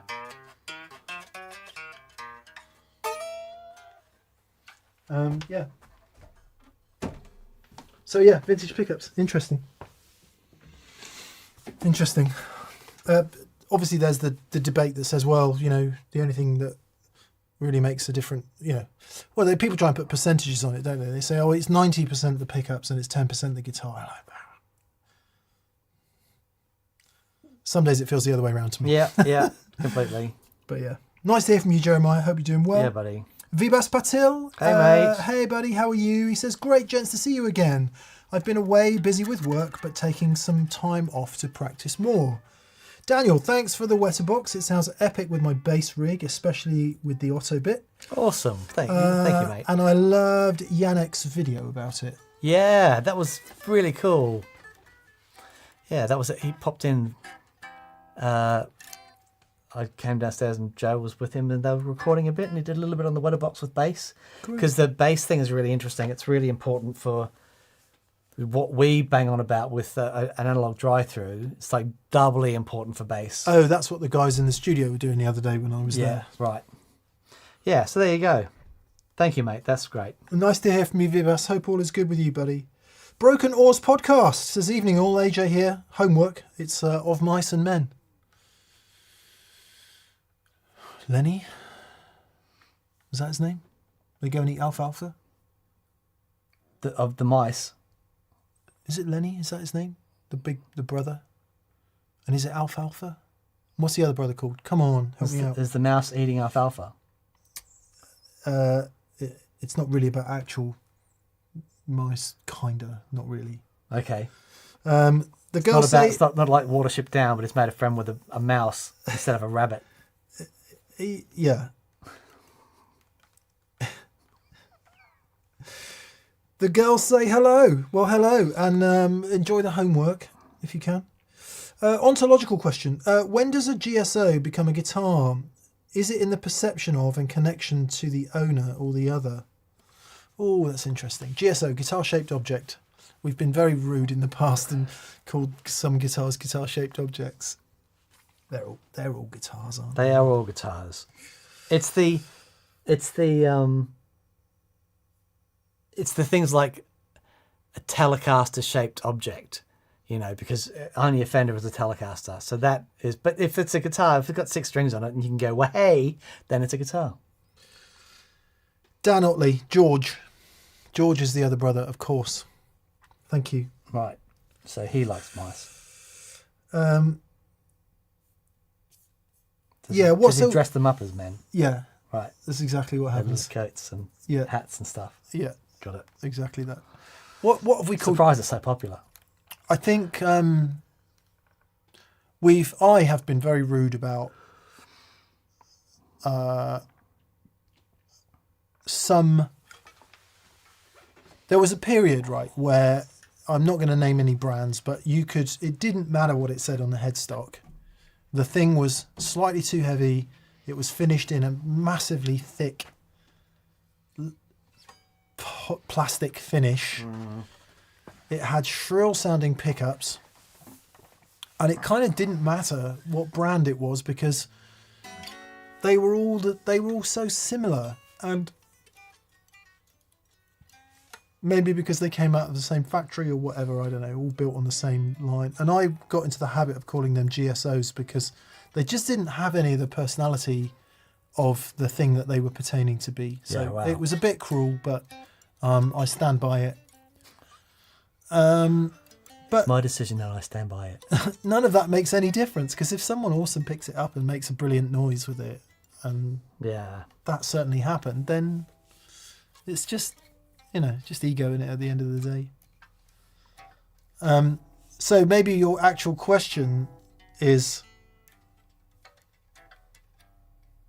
if it's not something that we recognize and it's something different, when does that cross over into being something credible and cool? Yeah, right. And it's just all down to the player, isn't it? Mm-hmm. It's all down to the player. Yeah. It's funny, like from my own personal perspective, I just love the classic guitars in their traditional spec and their traditional colours, and I love it. I'm wedded to it, But equally, you see somebody playing something else, something different, something newer or whatever, and they're making an awesome noise with it, and I'm equally excited about that. I just don't want it. I don't want that guitar, but they're doing an amazing job with it. Yeah. Yeah. Is it as simple as that? It is. But then sometimes, I'm excited about my new guitar. That's going to be really fun. And sometimes you just play somewhere, it's like, oh, that's cool.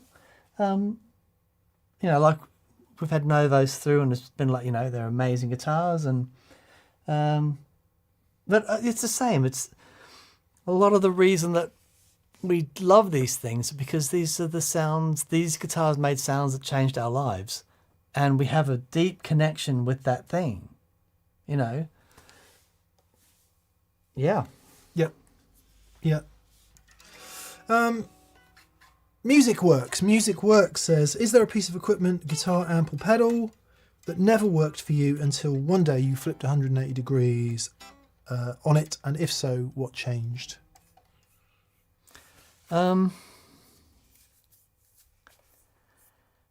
Well, the thing with the Telecaster for me, because I always thought they were just ugly and pointless, and I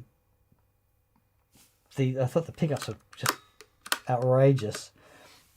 Like, yeah, I had Super Strats and stuff, but then when my Strat got stolen and I had to borrow a friend's guitar for a gig, and it was a like 1988 Tele.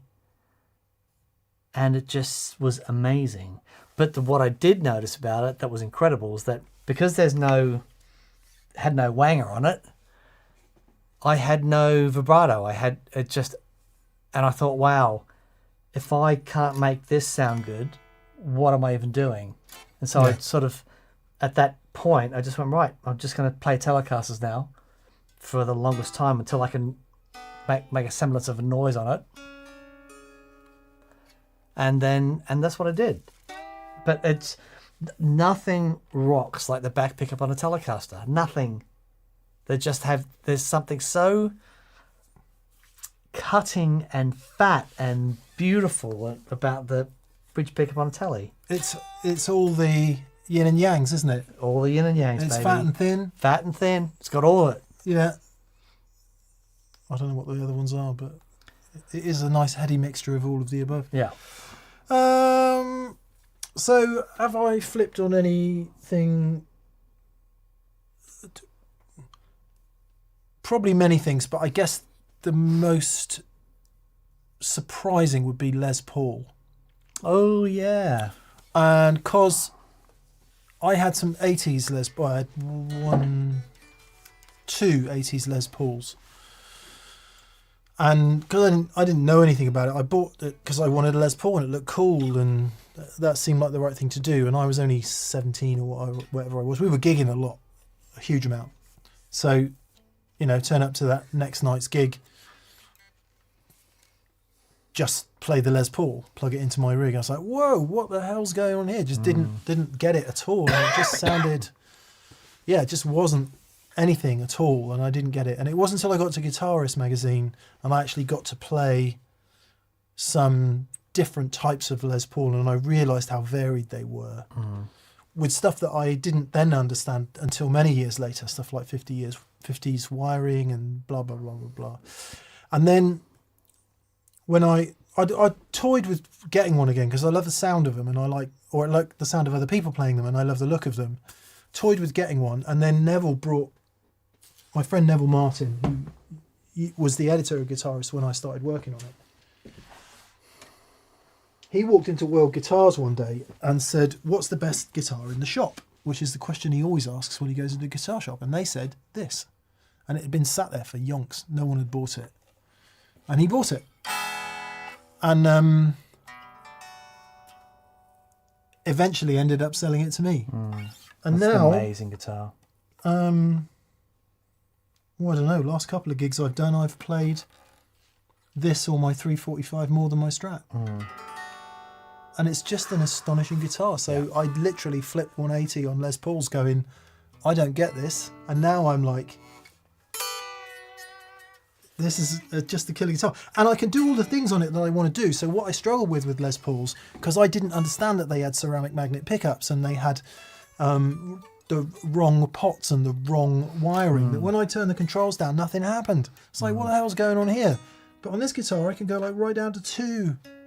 Be on 2 on the bridge pickup with the amp open, and it's a lovely clean sound. So yeah, it was this guitar that completely flipped me on Les Pauls, and now I dig them. Now I dig them.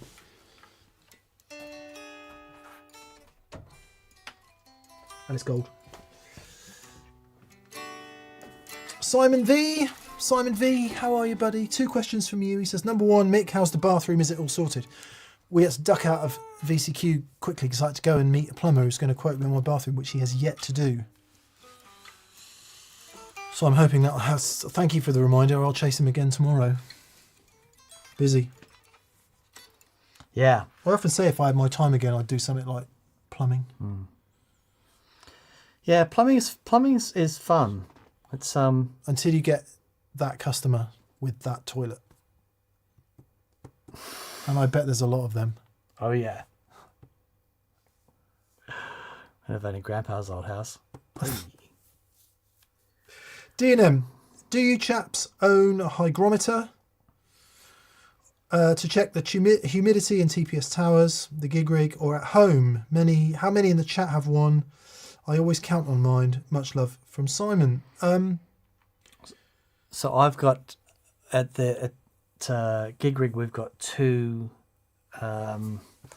things that test the amount of moisture in the air and adjust the thing, because we've got circuits, and if the air is too dry, you can build up a lot of static electricity. So it's important that it's kept at a certain level, because we don't want static anywhere near our stuff, baby. We don't have one, Simon, to answer the question directly, and I think that's because there are telltale signs of guitars getting too wet and too dry. It's often said with acoustic guitars anyway, you probably know this, but for the benefit of the group, it's often said with solid wood acoustic guitar, is too dry is scarier than too wet, because as they dry, they shrink and crack. Too wet, yeah, not great as they get really wet, but you can dry them out again. But it's quite hard to rehydrate a guitar and make it nice again after it's cracked. One of the biggest telltale signs of problems with your humidity is your fret ends will start poking out the end. So in a guitar that's not new, you know, like well seasoned, and you know the guitar, your fingerboard will shrink, and if you're not keeping it adequately nourished, and that happens in dry environments. So that's one telltale sign. If you've got solid wood acoustic guitars, you'll see the bridge go up and down, and some other things. Now, we don't have any of those symptoms in here because you've been here. It's relatively stable temperature wise, and it doesn't have high variances in humidity, because where we are in the UK is a relatively stable climate humidity wise. It's not like we're in Montana or somewhere like that, which gets incredibly dry, or in an extremely humid environment that gets incredibly wet. So no, we don't. At home, I leave my Collings out. It's been out. It hasn't been in it. Well, it gets put in its case when it goes to a gig, and it's just out and it doesn't move. So, and that is an all solid wood, very lightly built acoustic guitar. So no, we don't. Yeah. Should we? Have you noticed any fret ends poking out? Not from old guitars. It does happen on new guitars sometimes. Yeah. It's quite common on new guitars. I've had new guitars that has happened to. Obviously, you don't want it if you've got binding, but yeah, that's not a problem. yeah, no, not a big issue. It's one of the great things about the UK is that it doesn't. It's always pretty. Don't get a lot of sun here, so the moisture content in the air is pretty consistent. I went to Stonehenge yesterday, as I said, I got sunburned at Stonehenge. I had factor 50 on and a baseball cap. Yeah, it's because you weren't born with the sun. Well, yeah, I know, but it's like I had stuff on and everything, because I had a thing that I thought I was going to have taken off my forehead last year. Oh, right. One of the there's really bad face cancers and ones that aren't bad. Melanomas, not good news. Carcinomas, not too much of a big deal. And I went to see the guy, and he's like, "Oh yeah, we better take that off." Right. Anyway, come the time of the thing, it disappeared. And I went to see him, and I was like, "It's just gone." And he looked at it, and he got his microscope out, and he's like, "Yeah, it's just gone." You've internalized it. He said, "But after March, Oh, sunscreen, yeah. hat, Yeah. all Slip, the stop, time slap, baby. for you." Yep. He said. He also told me my head would go numb. He did. He said when we take this off, your head might go numb. And I was like, "What? Just for the immediate period after?" He said, "No, might go numb permanently." It's like, what? Why? So thankfully that didn't happen. Anyway, there we are.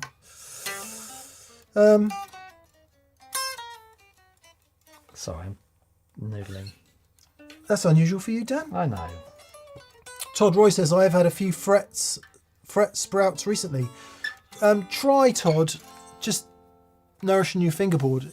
It can be a bit harder on maple boards, but if you've got rosewood fingerboards, just try that. The Monty's fingerboard food Yeah. is really good.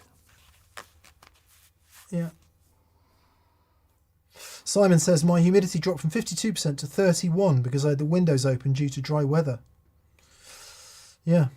It was. Frankie Hull says, Alabama is a natural humidifier.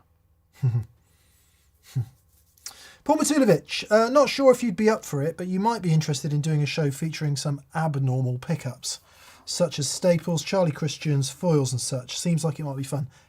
Fantastic idea. Great. I'm going to It's on the list. add it to the list of things that we should do. I've got some Sunbear pickups to put in my Huber And what are they? And well, it's a PAF style, but a staple Oh, neck. nice. Yeah. Because I think that'll work really well on that guitar. I quite like. When I did the gold top PRS for P90s, I tried a staple in there. I did like that. Yeah. Liked a it. great Quite thing. a different thing. Yes. Yes. And I need to put the new bridge on that one. A really great idea, Paul. Thank you very Yeah, much. well done, We will mate. That's totally great. do that, because the good news is, if we've got a telly with a Charlie Christian in the neck, we've got one with a standard pickup in the neck. Yeah. And if we do a gold foil, we'll make sure that we've got a guitar with a regular pickup in to compare it against. Cheers all the way. Cheers all, says Brian Carpenter. Cheers all. Hello, Brian. Hey, mate. Is there a way to use my Source Audio Nemesis delay to create a double track type sound? Please give your recommended setting for this sound. Yes, there is. Dan will explain how. Yeah, so Source Audio Nemesis. This one is one of the new ones with analog drive-through. It's gonna be awesome. So the double track thing, what you want to do is have. I would normally go for a double track thing, like a really clean analog stuff. I don't like doing the purely digital thing for a double track, unless it's like a 12-bit or a specifically EQ digital thing. What But about choosing tape? tape's great. Tape's really good. Or drum is really good. Yeah. Because they just sit better. So what I do, tape. Choose the tape. So step one, choose the tape echo parameter. Yes. And then what, about 35 milliseconds? Yeah. 35 milliseconds. And what you want is a little bit of Maybe even less than that. But yeah, around there.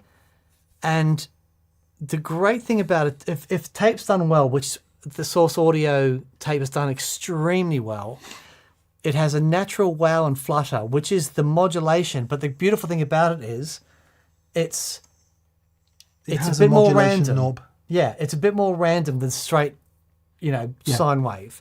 And that's what you want, because you want the double tracking, you want the guitar to be sort of not chorusing, you want it to be moving sort of around. One repeat. Yeah, Yeah. just one repeat. So set one repeat. So number one, select the tape algorithm. Number two,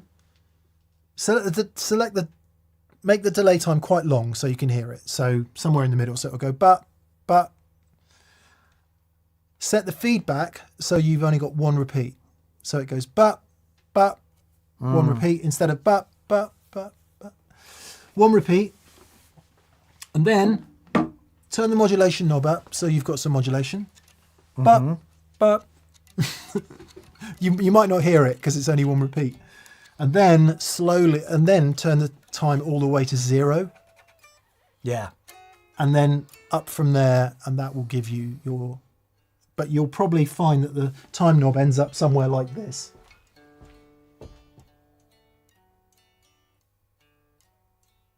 Yeah.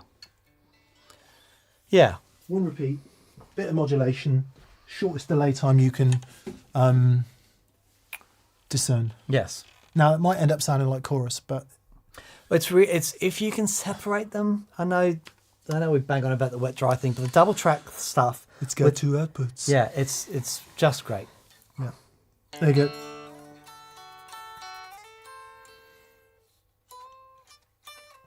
I don't know if when you record it, if you could add a plugin that would vary, but then you just get more chorus. Yeah, if you're going to record it, just double track it. Yeah, true.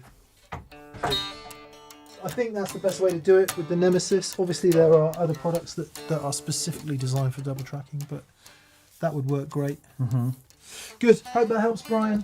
Okay. I do believe that is all the super chai. I'll just check that it is. It is. Thank you, everyone, for being with us tonight. Thank you for the super chats. Thank you for being in the chat. 10 golden tokens. BV is reminding everybody it's still open. So if you want to be in with a chance of winning one of those great prizes, head to thatpedalshowstore.com. And Mark Hunter Hey, Mark. Mark Hunter U2I says, can we please get the next instalment of the £1,000 pedalboard challenge? I feel like I've watched a TV show that ended on a cliffhanger as the next show got cancelled. Yeah, so for those of you, most of you probably remember, and if you can't, we did the £254 pedalboard challenge, which had to include everything, right? Board, pedals, power supply, the whole lot. We then, dear old Auntie Analog died and left us another £250 each, so we had the £500 pedalboard challenge. And at the end of that, we said, right, let's make it £1,000. So let's do that. Okay, that's great. Yeah. Yep. We will do that. Okay. What was interesting is the £250 pedalboard video had this many views, and the £500 pedalboard had this many views. Yeah. So it will be interesting to see if the £1,000 pedalboard has this many views. We don't care. We're over it.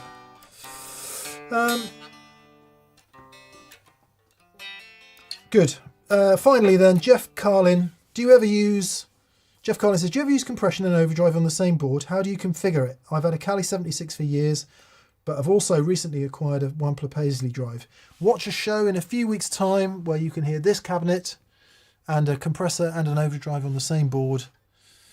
We understand what you're saying. Yes. What we would encourage you to do is on your Cali 76, dial in some of the dry sound. Yeah. That will help. Yep. Absolutely. Good. Very good. Thank you for being with us. Friday show with a following wind will be Madison Cunningham. Yeah. And if we can't clear the copyright by Friday, it will be Joey Landreth. Can you believe that sentence just came out of your mouth? Nope. I can't. Cool. Okay, see you Friday, and we'll see you next Monday. Play us out, Danny boy.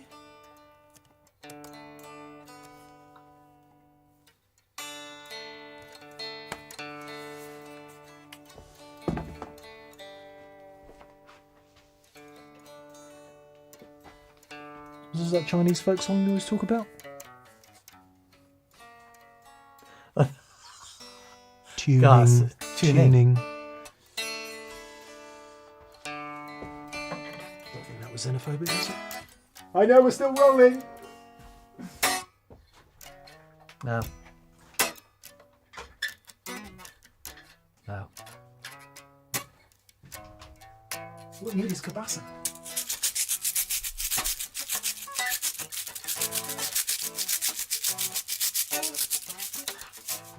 Actually, it's not a Cabasa, is it? Is it a... It's a mini basser. What's this called? It's called a Shake Your Good Thing.